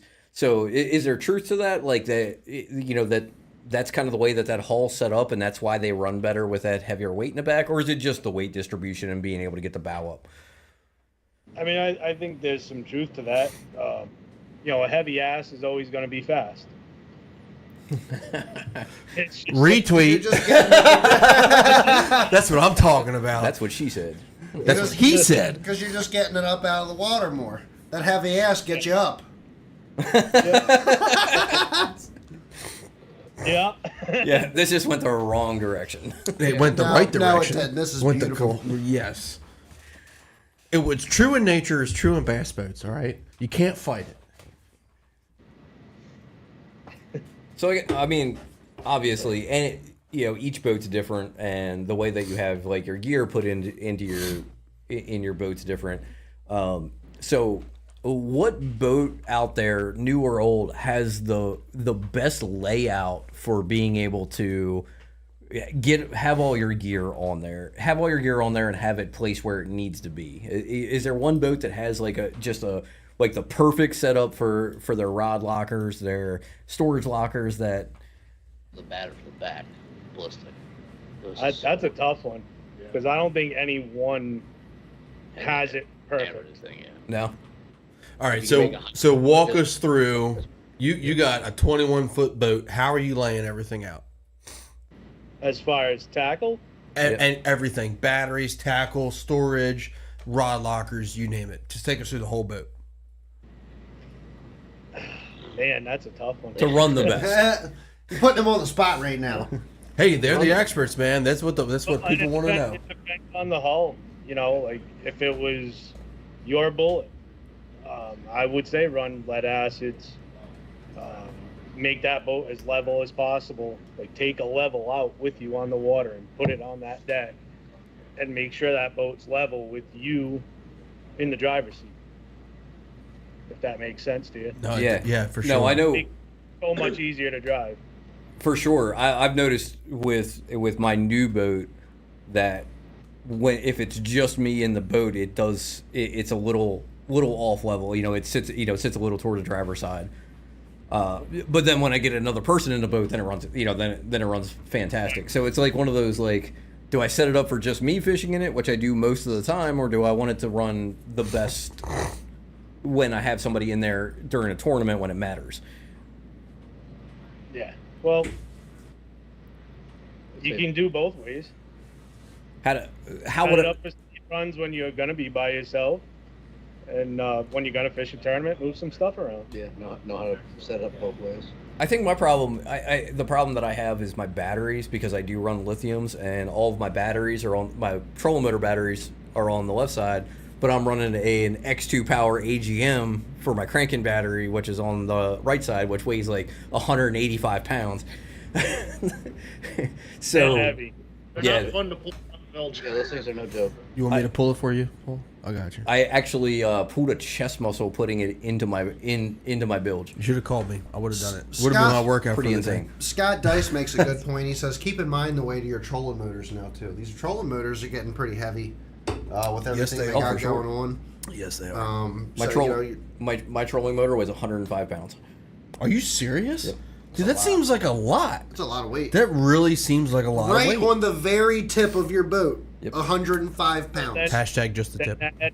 add 360, add forward-facing sonar, add a turret on there. Why not? Add- I don't have a turret, add- but I have add- everything else. Add 5 graphs if you're in the Elite Series. Wait a minute. I got to ask a question right now. And this is a total sidebar, but I'm sorry for interrupting. You guys are from Rhode Island. Why are you not drinking Labatt Blue Light? Well, that's We're not- a we're Canadian not- beer. I could. They're not Wait a Canadian. minute. I didn't obviously. Hear, I didn't hear what he said. He said they're Hold not on a second. Canadian. Dude, that's like the best beer ever. That's what I drink every day. I'm so upset right now. Do I have to bring you guys a 30 Labatt Blue Light when I come up there? Please don't. I will. They might kick you out. I'll drink it on the way home. Dude, that's like, oh my god, I'm sorry. So total side change. I love that shit. I'll drink it like water. Anyway, go back to the business. The business speak. Well, the business speak was my trolling motor. So, Yeah, your trolling motor's So 105 105 pounds. pounds so, on the tip of the boat. so I'm running an Ultrex Quest, and the weight from Minn Kota is 105 pounds on a 52-inch Quest. It's crazy, dude. That seems insane. Like that, it just seems ridiculous. There's like my Maxim 70 cannot weigh more than 50 pounds. That's why Frank went with the power bet pole you it move does. over the Quest. Huh? He was going to get I the bet you it Quest. does. Power pole Right. move Dude, weighs it's like got a big 55 frame. pounds. Actually, What? that power pole move is that much lighter than Yep. the Quest. Why? It's the same thrust. Like, what's the difference? Are these trolling how motors it's like this Quest and the Maxim and whatnot? Like the Ultrex, it all looks like it's kind of been the same frame but with different components. Yeah. So like I feel like they all kind of weigh about the same. Yeah, like the motherboard, like the head unit up on the top of the troll motor over the years, they redesigned, built better. That's the new Quest, right? On the Champion, Yeah, the Champ's got that's the the new Quest, and They really, from the Quest to the Ultrex, everything is built better. yeah. Really? From just They beefed up the whole mount is all beefed up. They changed the bushings. Like the bushings aren't those cheap plastic bushings anymore. No shit. Yeah, I've really been impressed with the Quest. In the limited amount that I've used it, I've only been out actually fishing a couple of days. Do you But it guys, will move my boat 4.2 miles an hour if I don't have any gear in it. Do you guys Do the Champion? It was just under 5 miles an hour. It was on high. insane. Yeah, isn't it crazy? I was doing 4.2 against the tide. Yeah, that's ridiculous, dude. It was insane. Like it was a couple weeks ago when I went fishing. We were in the black and purple. They were in that one, and what's on the front of that? Fortrex, 112. That one's an Ultrex, the older Ultrex. So it's the old Ultrex. Then they had the new one, new Quest, and they were like flying by us. Oh, I can. control them. It was the crazy difference. I had an Ultrex on my Champion, and like, you know, it would go. Yeah, it was a 24 volt Ultrex, but like it would move my Champion like, you know, on 10 like 2.3 miles an hour. Little So, John and Scuba Steve in the house. What's up, boys? This one will move my bigger boat twice as fast. It's crazy. Dude, why do you have a random salad dressing in their fridge? I don't know. Random as shit. I'm sorry. So, all right. So, we're talking about trolling motors. What's your all's opinion on Motor Guide? Are they just irrelevant at this point? I mean, like nobody's heard about them. Like what's So I don't know if you saw the other Champion 202 we did. It's like a champagne and beige. Yes, that one looked real. It had the 252 stroke on it, right? Yes. Yes, Yep. that one looked really good too. So we ran the Motor Guide on that, and it's been flawless. Really? Is that the Pro, their spot lock version, Yeah. whatever it's called? Yeah, the one with the giant. Yeah, I was gonna giant say head. the one that looks like it could go to outer space. It's got like a football helmet on the top of it. But like, what's the selling point of the Motor Guide, right? Like the Power Pole Move is lighter, it has reverse. The Ultrex Quest is brushless, it's new. The Lowrance Ghost basically does the same shit as the Ultrex, but it's for Lowrance. Garmin, same thing. Like, what's the selling point for the Motor Guide? Like, I don't. As an angler, Nothing. That's why you don't see that many of them. well, that's kind of what I'm getting at. What's their big thing? I mean, they're pretty universal, but I think it really would come down to price for some guys. What's You know, that if you Motor Guide want- run?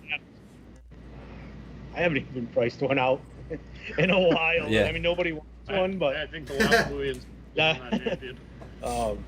but they're great motors. Yeah. I think a lot of it's just, you know, that everybody, you know, like your Garmin's link with your Garmin units, your Lowrance Ghost links with your Lowrance units, your Ultrex links with your Humminbird units. So I feel like a lot of people just they want that functionality, you know, that full functionality out of it to be able to link with whatever units they have, which Motor Guide's kind of like, you know, on the back burner when it comes to that.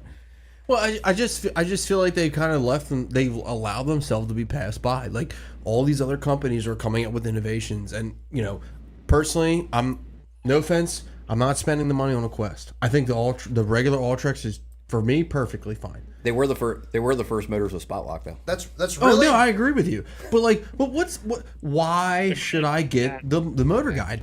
If I spend the extra $500 on the Ultrex, and if I'm running Humminbirds, done deal. Customer service. That's a Spend good the point. customer That's it. service. I don't know nothing about Motor Guide's customer service because nobody owns them. So how can you have testimonials when nobody owns them? What were you saying there? Sorry, Tony was interrupting you. I was. That is a nasty neutral motor. I love my Quest. That was the only upgrade I did on my Skeeter, and I'm so glad I did it. Yeah, on the 202 here, we had 4.8 or 4.9 miles an hour on That's like Damn it. throwing a wake. yeah. Not just a ripple, a wake. Yeah, it was like throwing a half a foot, almost foot wake off the back on high. Yeah, like I said, before I put my gear in my boat, the first day that I took it out, I was doing 4.2 against the tide. That's awesome. You know, and the tide was ripping that day.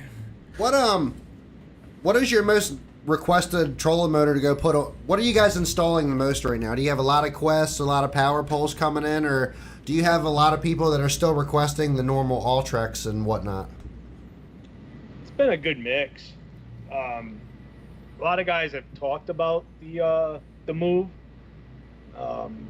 Just haven't had anyone jump at spending the money on one yet. I'm sure there's a couple coming down the pipe in the next couple of months, but They're badass. My best friend has one, and it is a badass motor. Yeah, dude. And it's super light. That's the reason that he went with it. We were just talking about the weight of the trolling motor. You know, it weighs half as much as an Ultrex Quest. You know, that was his decision. He was either going to he was having problems with his Ultrex, and he was getting a new motor, so he was looking at the Quest, and then he looked at the move, and he's like, tell me if I'm reading this right. Like, does this weigh half as much? And I was like, according to their website, it does. So he ended up going with a move. He's got a Charger 210 Elite, had problems with that he's a boat, champion. too. He's a champion guy too. He ended up getting a Charger 210 Elite when they first came out. They froze. Oh dear. Adam screwed it up again. Damn it, Adam. I turned my iPhone, and then it froze. It's the GoPro, man. No, you're all good, brother. We have the same issues all the time. But yeah, so he ended up going with the Move just to to get some of that weight off the front, to kind of make up for the lithium batteries that he put in in the back. While these guys are playing with their camera, one question I wanted to ask them, and it's a little out of order, but so Paul asked, "Do you guys fish?" What is what body of water do you guys have up there? Like, I know nothing about Rhode Island. I know nothing about the Northeast when it comes to fishing, other than Lake Sebago, Maine. I mean, like, do you guys have shit in your backyard that you're able to go and fish? Smaller lakes up here. But I fish the Reynolds Trail, so we're all up Champlain, Winnie, Candlewood. Oh, Candlewood. Oh, That's in New Hampshire, right? Connecticut. Dude, I've heard of that lake. Oh, I've Big heard of smallmouth Candlewood. lake, right? Big Bass Streams goes up to Candlewood for the lake, for the camp up there, right? Yeah, Yep. yep. Hell yeah. Their winter, the size of the smallmouth that come out of there in their winter trail is ridiculous. Oh yeah. Yeah, you could come in proud with 20 pounds and you're not even Yeah, it's insane. not even halfway there. That's Their ridiculous. winter trail. I have seen just a guy I know, Joe Zombeck. He fishes their winter trail, and he always like. I don't think I've seen him with less than like 19 pounds of smallmouth. Yeah, that's like, crazy. it's crazy. It's crazy. Like that's just like a typical, like the typical bag up there. I guess if you know how to catch them, obviously. Yeah. I don't. What's your guys' biggest bags up there in Rhode Island, bass wise? Rhode Island only waters. I mean, just generally where you guys fish the most. What's your guys' biggest bags up yonder? I think a really good bag is 17, 18. And that's not really common. But it happens. Yeah. So that's like fishing our shore rivers down here. Our shore rivers down here about the same. What about like on We have plenty of places where 5 for 5.5 might get you a check too. So Wow. Sounds just like our eastern shore rivers. Yeah, honestly. Riverboat Rob in the house. What's up, Rob? So, what about on like you said you were fishing like Champlain and stuff like that? What's your biggest bag up there? Your biggest New York bags. I've only had the pleasure of fishing up there once, so. that would be Ontario. My biggest was out of St. Lawrence. That was for semi-nationals. I won it to go to nationals. What was that bag? 21 and change, I think. Pretty sure. Was that as a co-angler too? Oh, bag though, That, right? that was a co-bag. Yeah. It was a hell of a co-bag. Was that for Wow. what was that Damn. for? Was that for TBF? Yeah. You said semis. When was that? When are you going? When did you go to nationals, or when are you going to nationals? I went. The plaque's over on my bench. I don't remember. 2019, maybe 4 years ago. 4 years ago. Those were Okay. drop shot fish, weren't they? I went to Conroe 2 years. Nice. Smallmouth magic. Absolutely. Nice. I went to Conroe 2 years ago and going to Rayburn this year for TBF. Nice. So it's good times. I do enjoy the TBF. Is that's Russell in the back, right? Yep. You do any bass fishing? Say it. Say it. Want to go get it? He's one hell of a net man. Yeah. Nice. Nice. Yeah, I do bass fishing. I come from commercial fishing. My family, my uncle runs a charter business, so I like to go both fresh and salt water. How's the striper fishing up there? With the striper fishing's good, but the state's regulations Terrible. are going deeper and deeper down the rabbit hole. Sounds like Maryland. Yeah. There you have it. Right. 3 Yep. to 3-inch or whatever. That's now like I think the slot limit's 28 to 32 inch that you can keep. And 5 years ago, we'd be catching 40, 50 pounders left and right, and it's like, oh, yep, gotta release that one, can't bring that home. So That's when he was a gaff man, not a net man. Hey, we got Little John and Scuba Steve watching. Check this out, boys.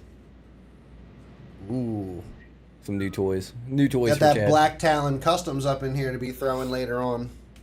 A long tail on it. So on the subject of fishing, do you guys have you ever fished a tidal river system, tidal bay, whatever?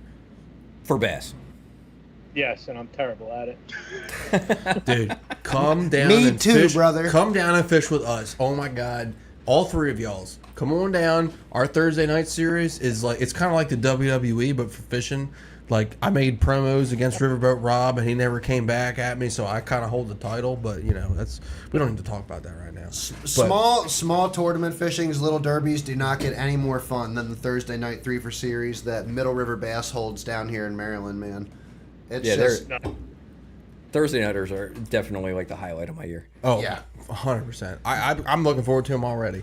you Aside get from on, the like, 30 other tournaments I fished in a dude, year. we got off work, we all bum rush ourselves to the boat ramp, sign up, hang out in the parking lot for a little bit, launch the boats, and then it's always, like a 12 to 15 boat tournament for 3 hours every single Thursday night. In Like the 9 or Yeah, 6 to 9. Pretty much. yeah, basically. LOL. And it's We just, changed it. They changed the times as the year goes on, and it gets lighter sooner. So it'll go to like 5:30 to 8:30 and 5 to 8. Yeah, but we usually go. Last year we went into September. Super fun. But yeah, if you guys ever want to come fish some tidal water for bass or stripers, whichever you want to do. let's do it. We caught a pretty big striper on Sunday while we were bass fishing on a drop shot. they got jokes today. Yeah, if you ever want to do some tidal water fishing, yeah, we're more than happy to take you out if you're ever down this way. Yeah, our big stripers are like not what y'all's big stripers are. So This time of year they get pretty big though. Yeah, true. you said saltwater fishing too. So you guys out there chasing some big tunas? Yeah, I took John out on my uncle's boat this past summer, and it was massacre. it was hell for Hell about yeah. 2 hours straight. We landed 7 out of 9 70 to 90 pound yellowfin. Good Nice. God, Jesus. So like, are you guys trolling for them, or are you guys throwing like big plugs? Nope, it was lit. Take a handful of chum, throw it in the water, and put a hook in the bait, and just peel a line off the reel, and just keep it going down with that chum, and then until the line got ripped out of your hands. Interesting. That's something I've never done any offshore fishing. Yeah, it's not really something I've ever been interested in, but I enjoy watching it. Like it seems cool. It seems cool. It's just not really something I've ever wanted to do. It'll make you want to buy a big boat. Yep. It's mostly because as many days of the year I spend on the water, I'm deathly afraid of drowning. So like being out in like 20, 25 miles offshore just does not appeal to me. Yeah, I'm afraid if I can't see the It's bank. funny though because I ran my 18.5 foot champion halfway across Lake Ontario in 4-footers. Didn't have a problem. Right. Didn't have a problem doing that, but for some reason 25 miles offshore, nope, I'm good. I'll let you guys handle that, and I will enjoy the pictures. Yeah, it's definitely a view to see. When you're out, when you leave the dock at 2 o'clock in the morning to steam out 25, 30 miles to see the sunrise when you got nothing but blue water Yeah, around you, and awesome. whales, dolphins, you name it, jumping. It's just, you can't beat it. Yeah, that does seem like a cool experience. Do you guys get like, what's the seasickness deal? So one of the things that's held me back from going out and doing something like that, to be honest with you, is I'm terrified to be one of those guys that gets seasick and then just has a miserable fucking 15 hours. You know what I mean? Like, or however long you're out there. Man, it could be days. Like, I don't know. Chew on ginger. Yep. Say it again? Chew on ginger. What about Copenhagen? Does that work? That probably is not going to help. Probably Damn gonna it. make it worse. Damn it! So do you guys use any of those patches or the pills or any of that crap to help you, or you guys are just used to it? Just full send. If I can see the horizon, I'm good. Once I go down in the cabin and I can't see the horizon, I'm all discombobulated. Yeah, Oh, dude. Yeah, that's a good point. So, That's true. The only thing that really gets to me is, if I'm out overnight and it's a little rough, and then you get a few whiffs of the diesel fuel, that starts to get me upset. But then I was like, oh yeah, this is normal, and just keep moving on. Does Interesting. beer help? No. No, and literally everything fun. It's not gonna help. Really? That's Not in my unfortunate. experience. It may help in your head, but fishing wise, no. Okay. That's kind of like bass fishing too. The beer doesn't help. Ask this guy. He's really good at it. We're 100 miles. I out. can multitask. We did it overnight, and I was drinking on the way out and fishing, and fall asleep down in the cabin, and woke up in the morning with a hangover. In a boat, it's awful. Oh, that sounds Awful. terrible. Just get me home, and we're 100 miles from land. Does everyone just laugh at you when you're that one guy just throwing up over the bunk or throwing up over the Oh, gunnels? God. Never threw up. Didn't feel good. That just makes everyone else sick. Yeah. I feel like throwing up would just make you feel better, but it doesn't. No, it does not. About 5 minutes. Yeah, you get the relief, and then you go right back into even worse sickness. Yeah. Oh my God. All So- for a tuna. It's So- not. Yeah, but dude. But have you ever had like dumb fresh tuna before? I have not, but it Yes. sounds amazing. It is phenomenal. It's the best eaten fish. Period. It is probably my. Wait favorite a fish. second. We're talking about eating fish. Have you guys ever had northern snakehead / Chesapeake China with a Y, kind of like the porno? Anyway, what are they? So we got this invasive ass shit, right? And it's called the northern snakehead. You can look it up. I'm sure you've heard of it. Yeah. It was, Do you guys have those up there? Have you ever eaten one? They are delicious. Like actually, they're so good to eat. Phenomenal. Not up here yet. I think there was one. I think there was one found in like Connecticut. I think. I'm totally renaming it Chesapeake China now. That's amazing. I'm so happy. It's like we just made that happen. You know what I'm saying? We'll bring some snakehead up in the cooler when we go up there. Dude, I'm about to troll. They are pretty good to eat. I'm about to troll DNR. Be like, you guys. It's better than rockfish in my opinion. Like, dude, you get. Oh yeah, no, it It's is. just the fillet is so much thicker and just With 2 C's. yeah. It's just, So, it's good. It also like the meat just it holds any kind of flavor that you want to put into it. Mm-hmm. So like you can prepare it in a billion different ways, and it's just a thick white meat, and that's what she said. It's an oxymoron. Yeah, true. So it's and they're fun to catch in the summertime. If you like the frog, like they're fun. Yeah, dude. Yeah. Because they just annihilate frogs, and they're a lot of fun. One of our comments, Bunky. I'm just joining. Are these fellas local? They're from Rhode Island. We're from Maryland. What is local to you though? Johnstown. Because we go all over the United States in this podcast. He's in MR. He's in MR Bass. Bunky? Yeah. Okay. And he's a vet. So I don't know why. He lives I right, like, he lives right down the road from me. his name Bunky? Yeah. Okay. Um, I'm gonna name my So kid back to Bunky. the- I like that name. I had a restoration question, and I forgot what it was. I was trying to get back on track. Totally forgot. I'm looking for the Maryland DNR post of Chesapeake China because I'm gonna start commenting on everything Chesapeake China and put a gif of China on there with like X-Pac or something. You'll get banned. Probably, I don't care. it's you gotta have it. I mean, come on. So I mean, like honestly though, like Scotto, no, they don't need to be a game fish. Let people shoot as many as they want. They're not making a dent in the population. They're just getting harder to catch. They're This- getting educated like any other fish. Just chill out. There's plenty of them around. If we fire up the wrong crowd right now, this is going to go down a bad rabbit hole. We got to cut this off now before the snakehead fishermen come up in here and start freaking out. So, I had a really good question that I wanted to ask him, and now I can't remember what it was. Think. You wrote it. Think. I don't remember. I don't know. Brain blast. I don't know. You're just putting pressure on me. I'll never remember. Let me drink a couple more beers. Maybe I'll remember then. Maybe at the bottom of that one. Oh dear. We're about to find This out. is going down that hole. Oh God, that's the first Chesapeake China comment. Good God. That whole bunkie thing threw me off my game there. I'm sorry. What's the little?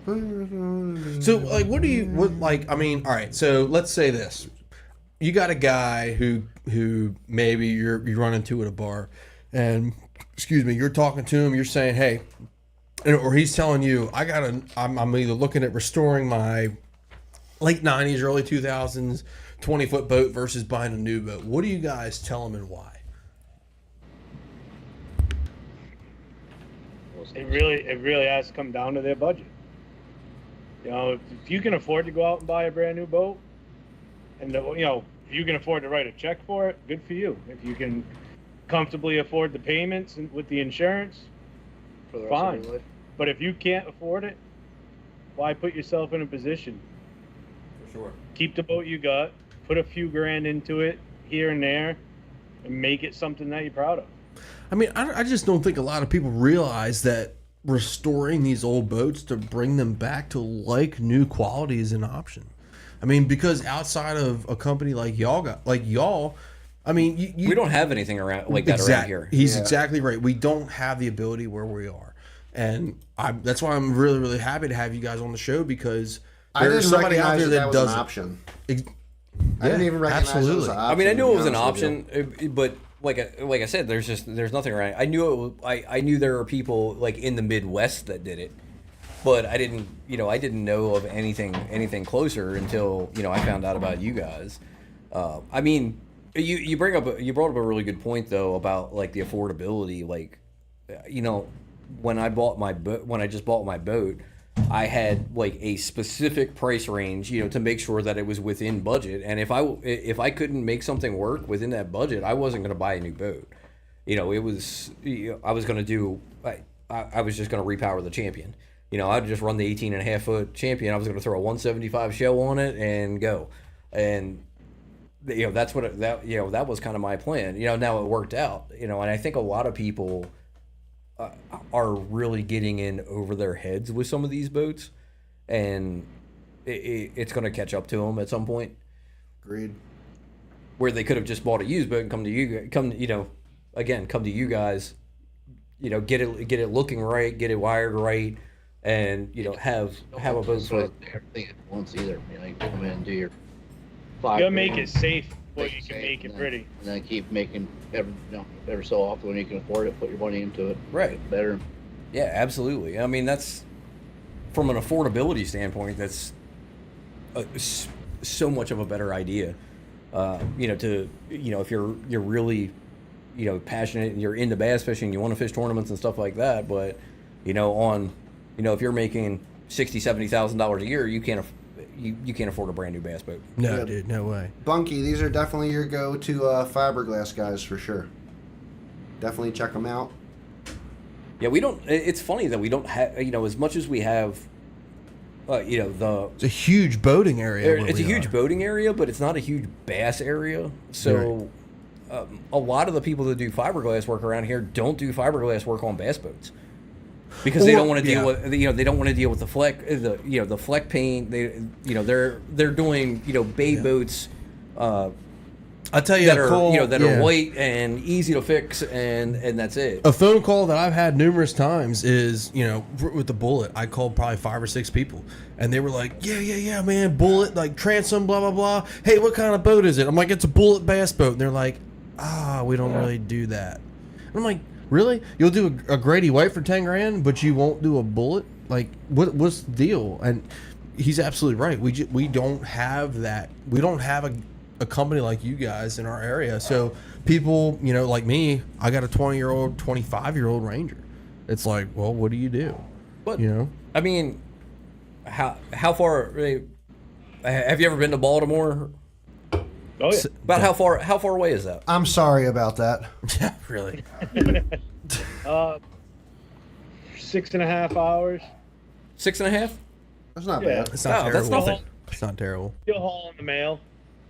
Nah, that's I mean, and that's not. I mean, I drove 3.5 hours into Pennsylvania to get my boat. Wait, is that 6.5 hours in a big truck or a car?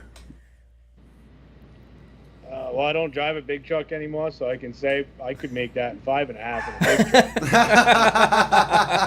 truck. So the truck that's coming to you guys is a clapped out, and I do mean clapped out 12 valve. How long is it going to take me to get there? First off, we are not pulling your Bullet up to Rhode Island with your 12 valve. You just got to keep the windows open so the exhaust doesn't get in the cab. I No. am not sitting in your 12 valve yeah. for 6.5 Bring that hours up. on the way up there. Sure you are. Why not? It'll be a No, good time. we will be pulling it with my truck. With functional AC. I could and- drive. I could drive that truck to Mexico. It's and gonna be it'll my. make it. It's gonna be my truck, or I'm just saying it now, Dad. I love you so much. Or it's gonna be with my dad's truck. It's gonna be one of the others. Or you're driving by yourself. Yes. Because hell no. But really, 6.5 hours is not. I mean, it's a long drive, but it's not that bad of a drive for somebody who has a bass boat down here who needs work. Right. Where most of the shops around here aren't going to touch it. Right. Yeah. Absolutely. I mean, to me, 6 hours isn't that bad.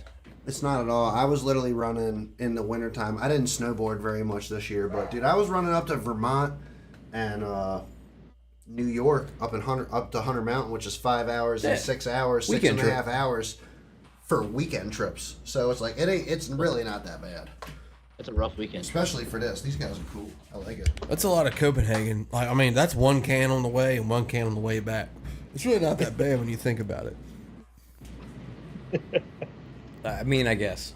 I don't know. I don't chew anymore, so. Wait a minute. So we're gonna go down this rabbit hole. How expensive is God's tobacco where you guys are from? Because it used to be affordable here. Now it's like $9 a fucking can, and I can't stand it. Like I went to college. Like, say again. It's Sorry, got to be more than that. It's got to be more up here. dude. That's Like 12, ridiculous. 13 bucks a can. That's not Wow. even funny. That's not even funny. So like, all right. Not to Holy get into my smokes. whole thing, but I went to VMI, which is a military college in Virginia. When I got there, I was like, you know what? I'm gonna quit.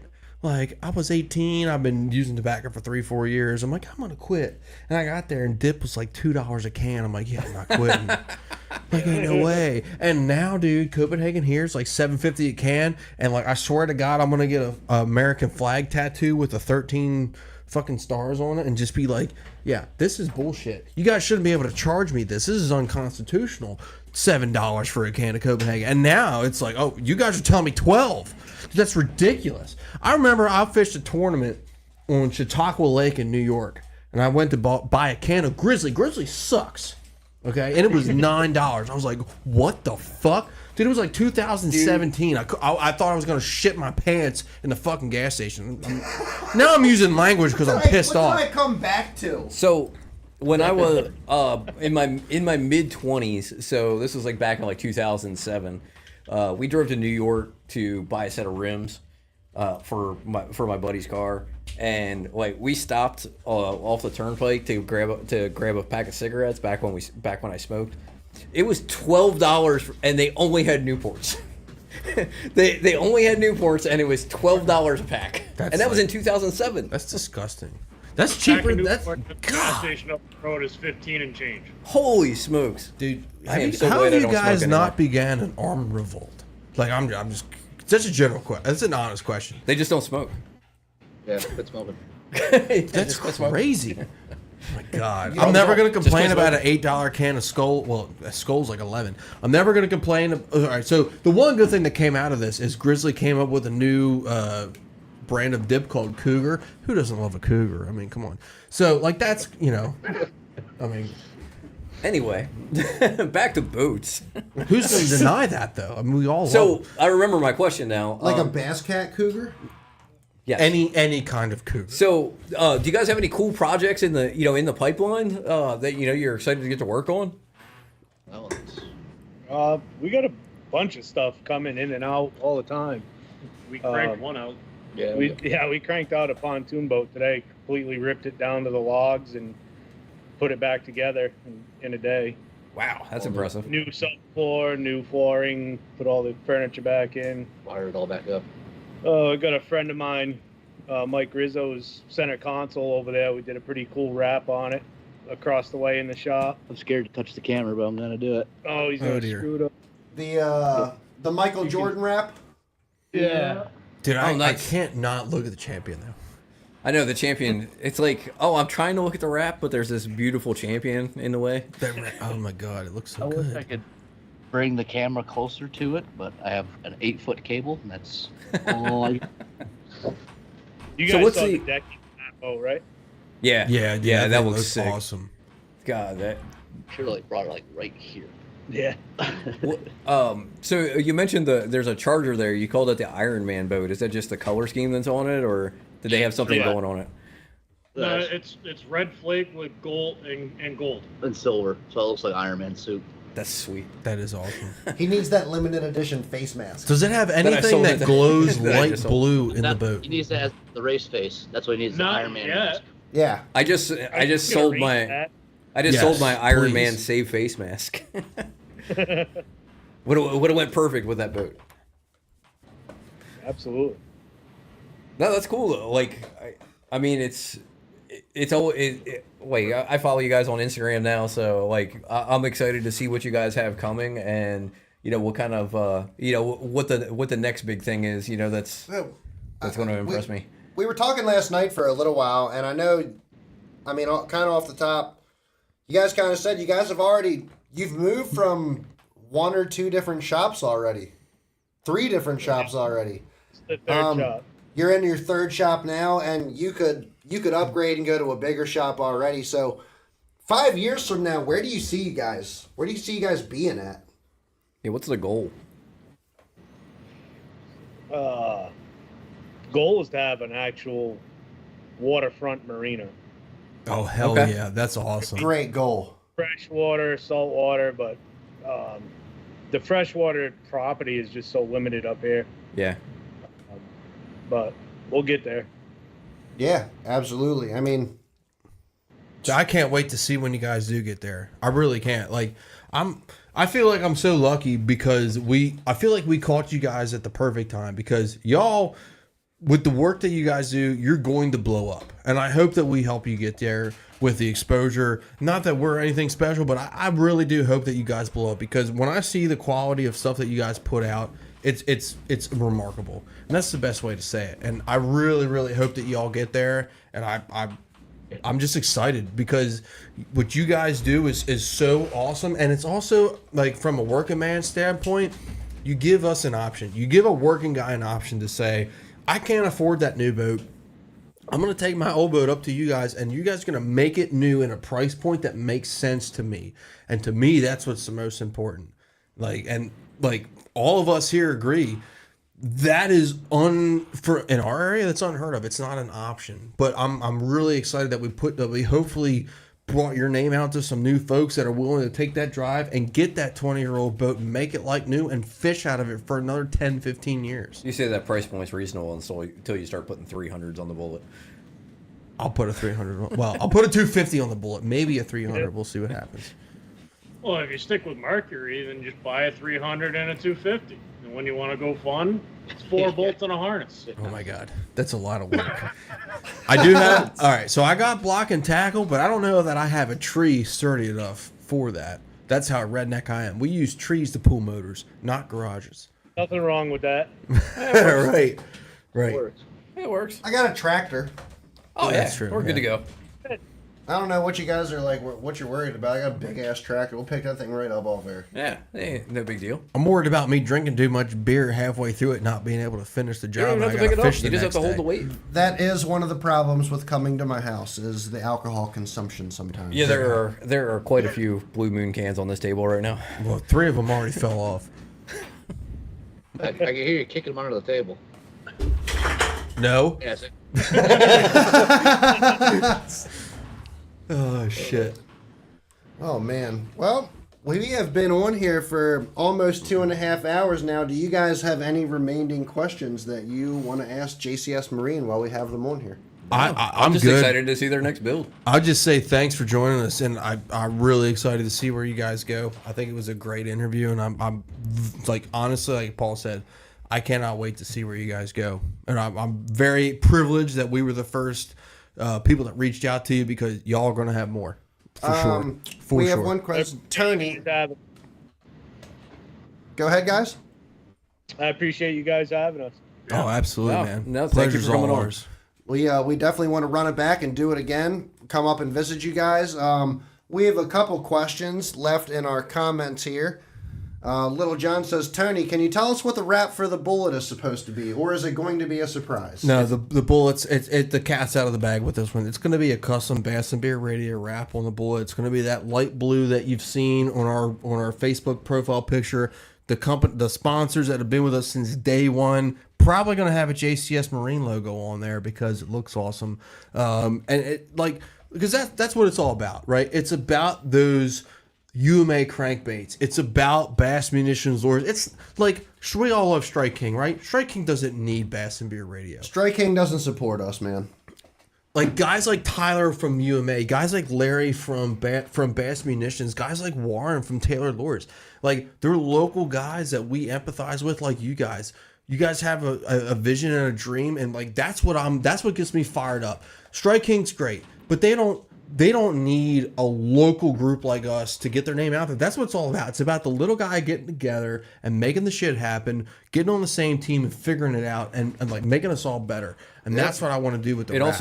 It also helps that Tyler makes probably the best balsa crankbaits I've That ever does seen. help quite a Yeah, bit. I mean, Quite a bit. I mean, straight up, I will say, and I'm If you like crankbaits, check out UMA Lures. for sure. our sponsor They are- Tyler. It is the best balsa wood crankbait on the market. Like, it's I've thrown a lot of balsa crankbaits.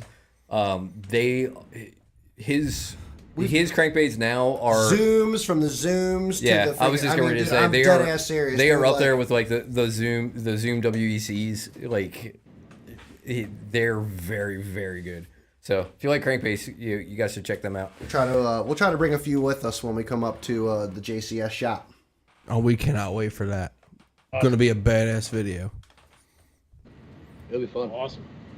But all right, guys. Good weather when you come up. Yeah, man. What's that? Hope there's good weather when you come up. Oh, me too, because my truck's already got enough rust holes in it. I can't afford another one. We're not taking your truck. We might take my Yes, truck. No, We're not taking your truck. We'll see what happens. The jury's still out on it. We'll send you guys pictures of his truck. We're not taking it. you should be.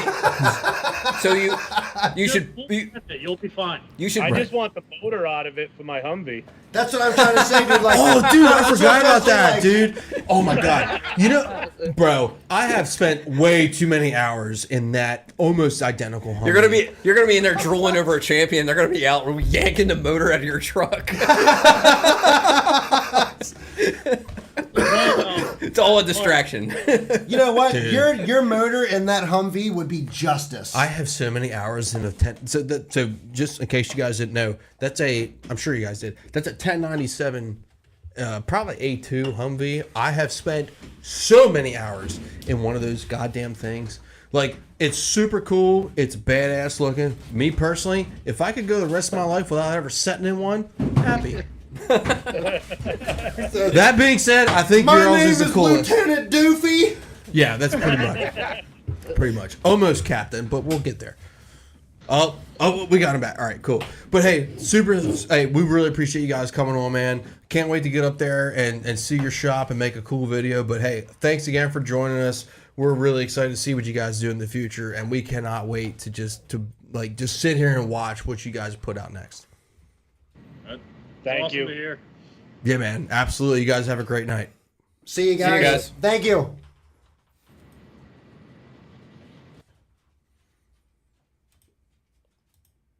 And we're here. we are back to the main camera. And Tony is no longer part of the show. in spirit. Dude, that was awesome. We will fix this. That was we will awesome. fix this. That was so much fun to interview those guys, man. That was really an awesome. Like, okay, so like here's the Very thing. informative. It was very informative, and we also, as far as since I've been on part of the show, we had the most live viewers during this show than we've had so far. My biggest takeaway from this is, you know, for those of you out there who say, you know, oh well, you know, I can't afford a new bass boat. I can't afford, you know, it's just, but you want to get into a boat, but it's you know, guys like this really offer, you know, another route to be able to get out there on the water in a safe and reliable boat. That's kind of what my big takeaway from that. You don't have to go out and spend $100,000, you know, 70, 80, 90, $100,000 on a new boat. When you know you can buy a decent used boat, take it up to some guys like these guys, and get it working. Get it working right, get it safe, and have a boat that's going to last you a long time for relatively not a whole lot of money. Yeah, that was the most important part, in my opinion, was putting the word out that, like, hey, if you guys are like me and you're sitting on a 20-year-old boat, but it's like, it's just not feasible, whether you're buying a house, you're getting married, you're having a kid, whatever the case may be, to have the alternative to spend, 10, 20, maybe 30 grand on that older boat that you have and make it, like new. Brand new. To do that is so valuable. Instead of going out and spending that $60, $70, $80, $100,000. Like that is I'm passionate about that because I get it. Like, I'm a working class guy. I don't have the money to do that. And a lot of you guys that watch us are in the same boat. So to be able to have an alternative to me is personal. Are you saying I'm not a working class guy? Well, you are, but it's No. Everyone has different priorities, man. Like, there's plenty of people out there that make the same salary as you, maybe a little bit more, that have kids that really can't afford that brand new boat. And this is an alternative to them. And it makes it just empowers us to do cool shit. And that's what I'm about. I'm about cool shit. What is happening? You can take your boat up to JCS and come and bring it back as a brand new boat. You don't have to spend 70, 80 fucking grand on a boat that might fall apart. Not saying yours is, because it won't. But that's what I'm passionate about, man. It's about the guy that busts his ass 40, 50, 60, 70 hours a week, that doesn't make all the money, that can go and get a nice fucking toy and do shit with it instead of going into debt for 30 years. That's just my opinion. It really wasn't. Take the F-bombs down a little bit. I got passionate for a second. I'm sorry. It really wasn't something that I thought was very much of an option around here. I mean, obviously there is some people that do certain things, but JCS Marine takes things to a different level than what we have around here. Oh yeah, and, you don't. I mean, you don't have guys doing fiberglass work like that around here. I mean, that's just not an option. So I think it's good to bring people to the surface like John, like Adam, and like Russell that do this work with JCS, because it makes buying a boat and putting money into a boat to have something that you want a lot more feasible. Or that, something that you invest in, you spend a lot of money on, and 5 years down the road, 5, 10, 15 years down the road, you have something that, we fish shallow water, we fish, you bump logs, you bump docks, right. You spend a lot of money on that boat, and you don't want to buy a new boat, but you'd like your boat to look new. You know what I mean? Like, at the same time, just like anybody that has like an old car that's been restored or anything like that, like, it's almost a showpiece. You know what I mean? Like, you restore an old boat, you got it looking good, something like that. Somebody comes up to you and they're like, it's a boat. Damn, like, dude, that one guy's got a freaking, what is that? It's got like a 92 Bass Cat, but it's like mad clean that we see at Mariner Point sometimes. I know who you're talking about. It's an old Bass Cat. You're talking about. It is extremely clean old Bass Cat, though. And I'm just like, dang, dude, it looks like that you spit shine this every time you take it in. Like, I appreciate that boat. It's an old boat, but it looks really nice. No, for sure. And there's nothing wrong with having an older boat. Like they said, as long as you do the proper maintenance and you do everything. Your boat's going to last you a long time, but sometimes you need a little refresh. Yeah, absolutely. Because accidents happen. Tree limb scratches your boat. Stuff happens, and it's nice to know that there's somebody out there that can bring that back, bring that old boat back to new. Because if you fish a lot, stuff's gonna happen to your boat. Right, 100%. 100%. That was really cool, man. I'm very happy that we got those guys on the show, and like I said in the beginning, hey, not to completely change gears, but if you're passionate about F1 stocking in Maryland, particularly on the Eastern Shore, comment about it. Let us know. We are working on some serious guests. All right. So I want to spill the beans on this one a little bit. So we got a special guest for you guys, April 12th.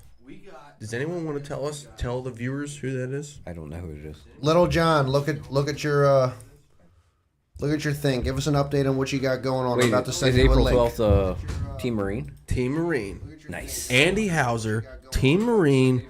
What are we doing, everybody? That guy. All right. April 12th. He's calling it live. It's a very similar type of show. Ask Little him your John, check the questions. messages, check the comments, click the link. Ask him your questions. Get to know Andy, Team Marine. I know there's a lot of people out there that take what Andy says as gospel. Me, maybe one of them. So please, I do enjoy his content. mark your calendars. April 12th. Andy Hauser, Team Marine, Jordan, all those guys are going to be They're going to be calling in live. We're going to get to ask them all kinds of good stuff. It's going to be a great show. We've got some other guests lined up too. Coming up over the next few weeks. We got some anglers coming on. We got some. We got Andy from Team Marine. So we have some good stuff in the pipeline for you guys. For all aspects of fishing. From boats to fishing to hopefully maybe some biology behind it. Oh, dude, I really hope we get. So I kind of mentioned it before these guys were calling in. We're going to cut it off soon, I promise. I really want to get the Virginia Department of Fisheries manager, whatever you want to call him, on and talk about F1 stocking, because Maryland, in my opinion, has not shown me enough data Wake him up. that says we cannot support this, right? I get it. They say we can't do it. They say it's not feasible. Show me the numbers. Show me the data. Because until you show me that, I'm going to continue asking you. Is the echo better? Is the echo better? It should be better. But that being You said, had the Skype screen up. oh yeah, probably. Probably. Until the Maryland Department of Natural Resources shows me with definitive proof, with numbers, okay, that F1s will not survive on the Eastern Shore, I'm going to continue to pursue this. Because that's what the fishery needs, right? We need the dialogue. We need it. We need the dialogue. Look at what it's done to the areas in Virginia. It's those areas. That is also not a person to wake Dude, up. the Chickahominy went from our Eastern Shore standard to a world-class big fish fishery in the Northeast. Oh yeah, I mean 10 pounders. Without a question. 10 pounders are relatively common down there now. Sure. And why did that happen? F1 stocking, right? It's like, okay, oh my God, it blows my mind. Look at Smith Mountain Lake. Somebody asked on Facebook today. That's where my PB came from. There's a BFL down there, and somebody was asking, hey, what's it going to take to win, on Smith Mountain Lake for this BFL?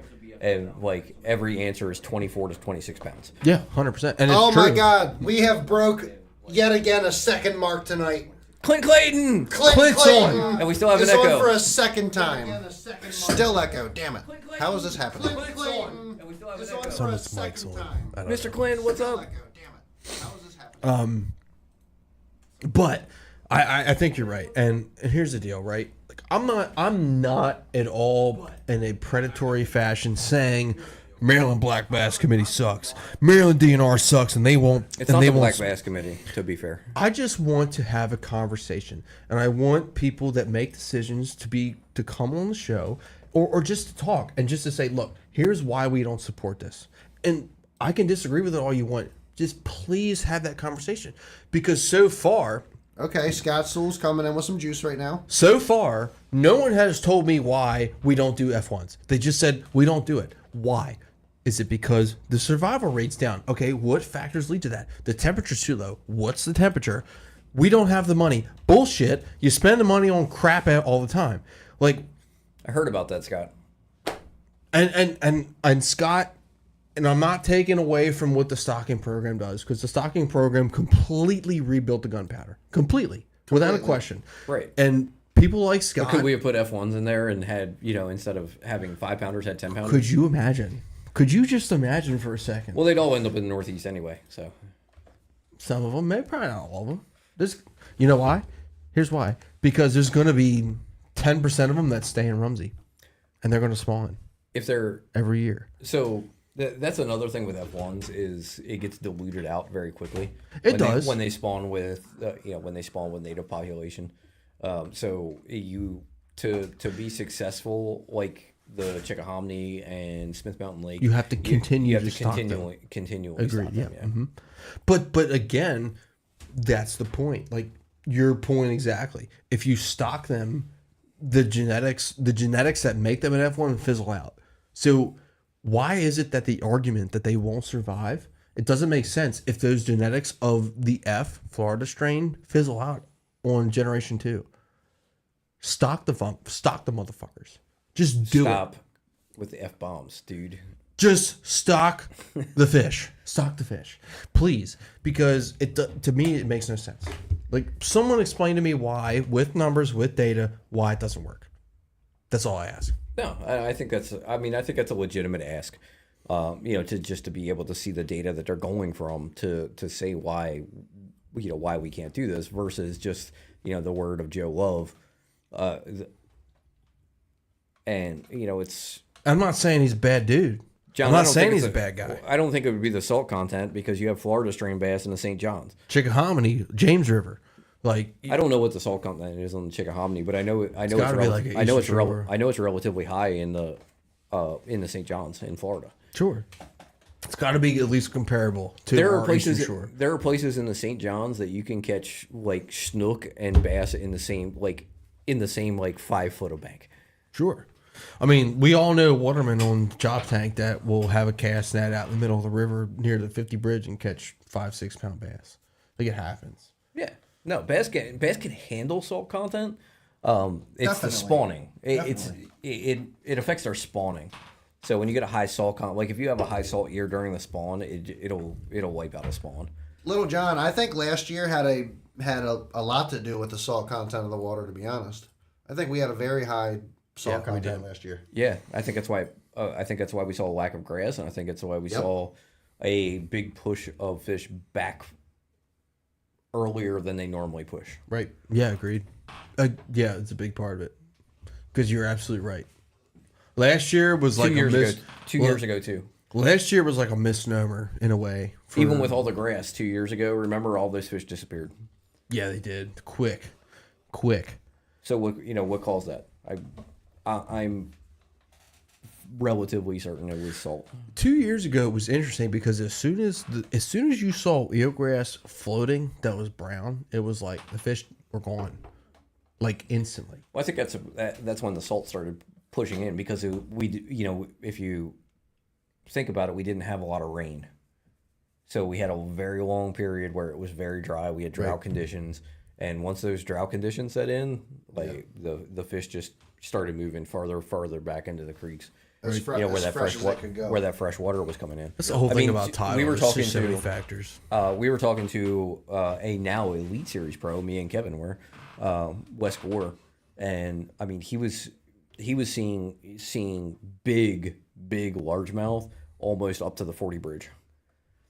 Really? See, He- here's the thing. How did he though. get? What But kind of here's- boat was he getting up there in now? Blazer. Wow, interesting. He was Here- also here's the thing. above Deer Creek in the Susquehanna. I went up. Did he still have a lower unit? He did. Good for him. I went up and I fished a lot of that area.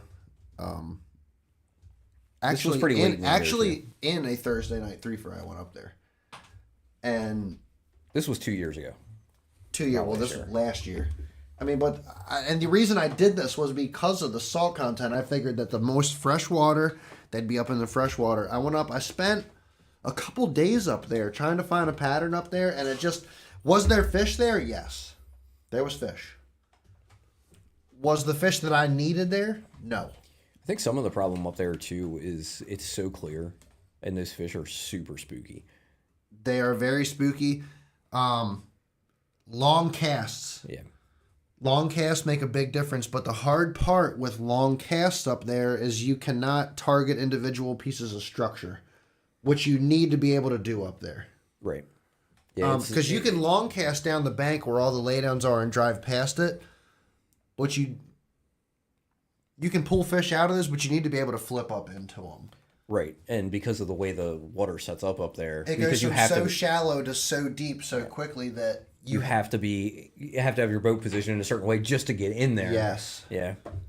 Yeah, I've been up there a couple of times. I've had the Champion up there a couple of times, and it's definitely sketchy, and you got to watch it. Like, you got to play the tide right, and and just being able to get into the areas that you want to fish is difficult.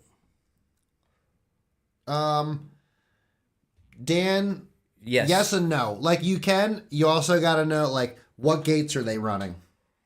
You got to know how many. Yeah, you got to know how how much water is coming down, what the water level is. Yeah. You can get up there.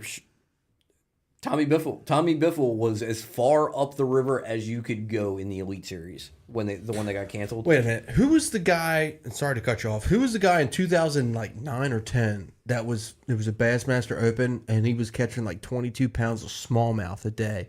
And on the last day of the tournament, the tide was lower than it was supposed to be, and he busted his lower unit. Who was that? And where the hell was he fishing with remember. coordinates? I know. Dude, that is like, tell me where that spot is, please. Never. Not a chance. So you know where the spot is? Wait, it's around here? It's in Dude, yeah, it was it's in Susquehanna. Susquehanna.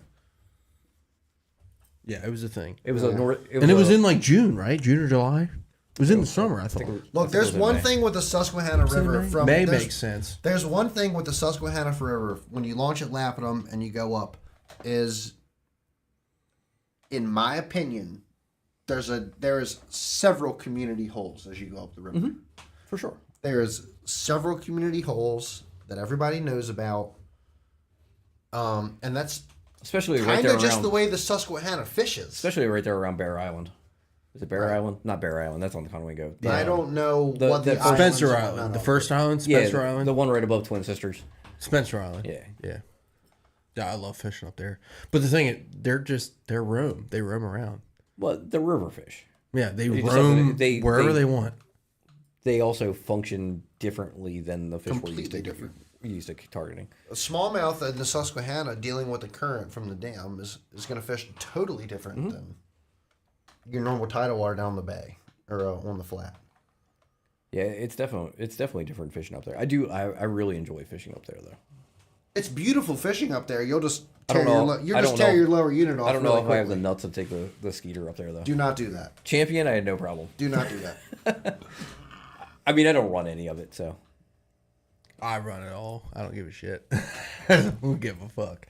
Like, There's way too I'm many telling you boulders right up now. I mean, obviously, where you go up on Wingo on the pond when you go up towards what's the bridge?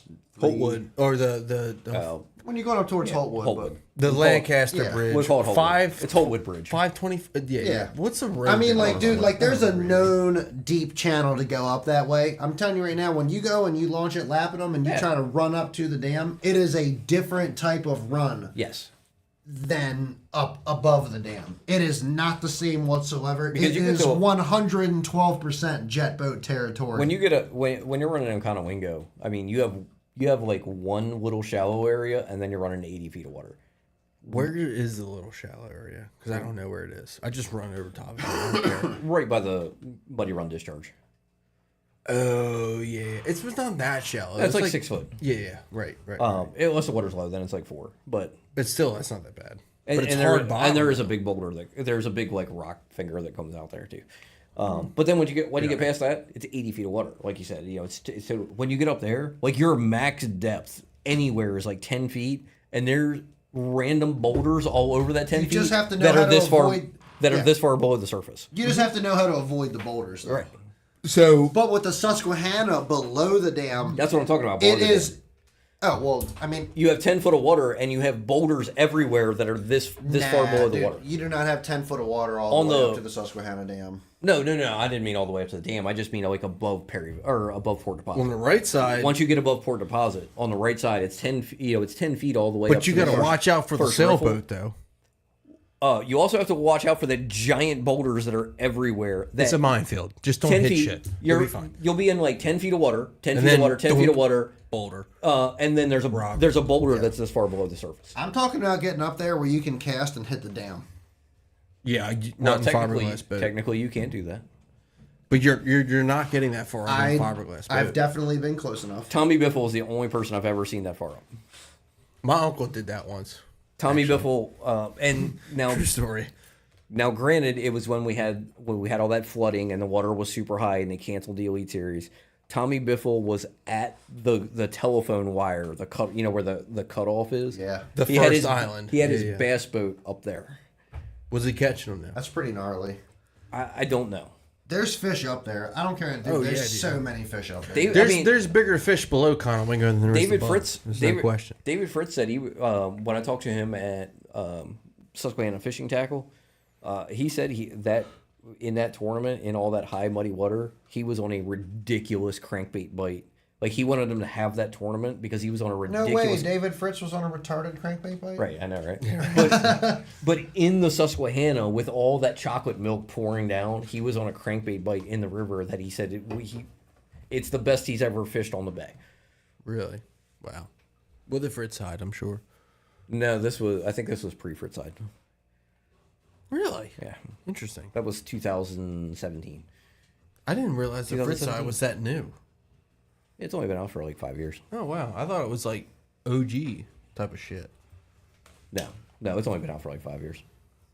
I learned something today. Yeah, You guys ready to wrap this thing up? yeah. I Pretty guess. much. Pretty much. All right, y'all. We appreciate you guys. We will see you guys later this week for hopefully, an episode of Tackle Talk Tuesday. If Rob has his boat back together. If Rob has his boat back together. If it doesn't happen, I'm going to grab Tony or I'm going to grab Paul and we're going to do an episode. Yeah. So look for us on Tackle Talk Tuesday and we will see you guys then. Thank you for supporting us. Peace. See you guys.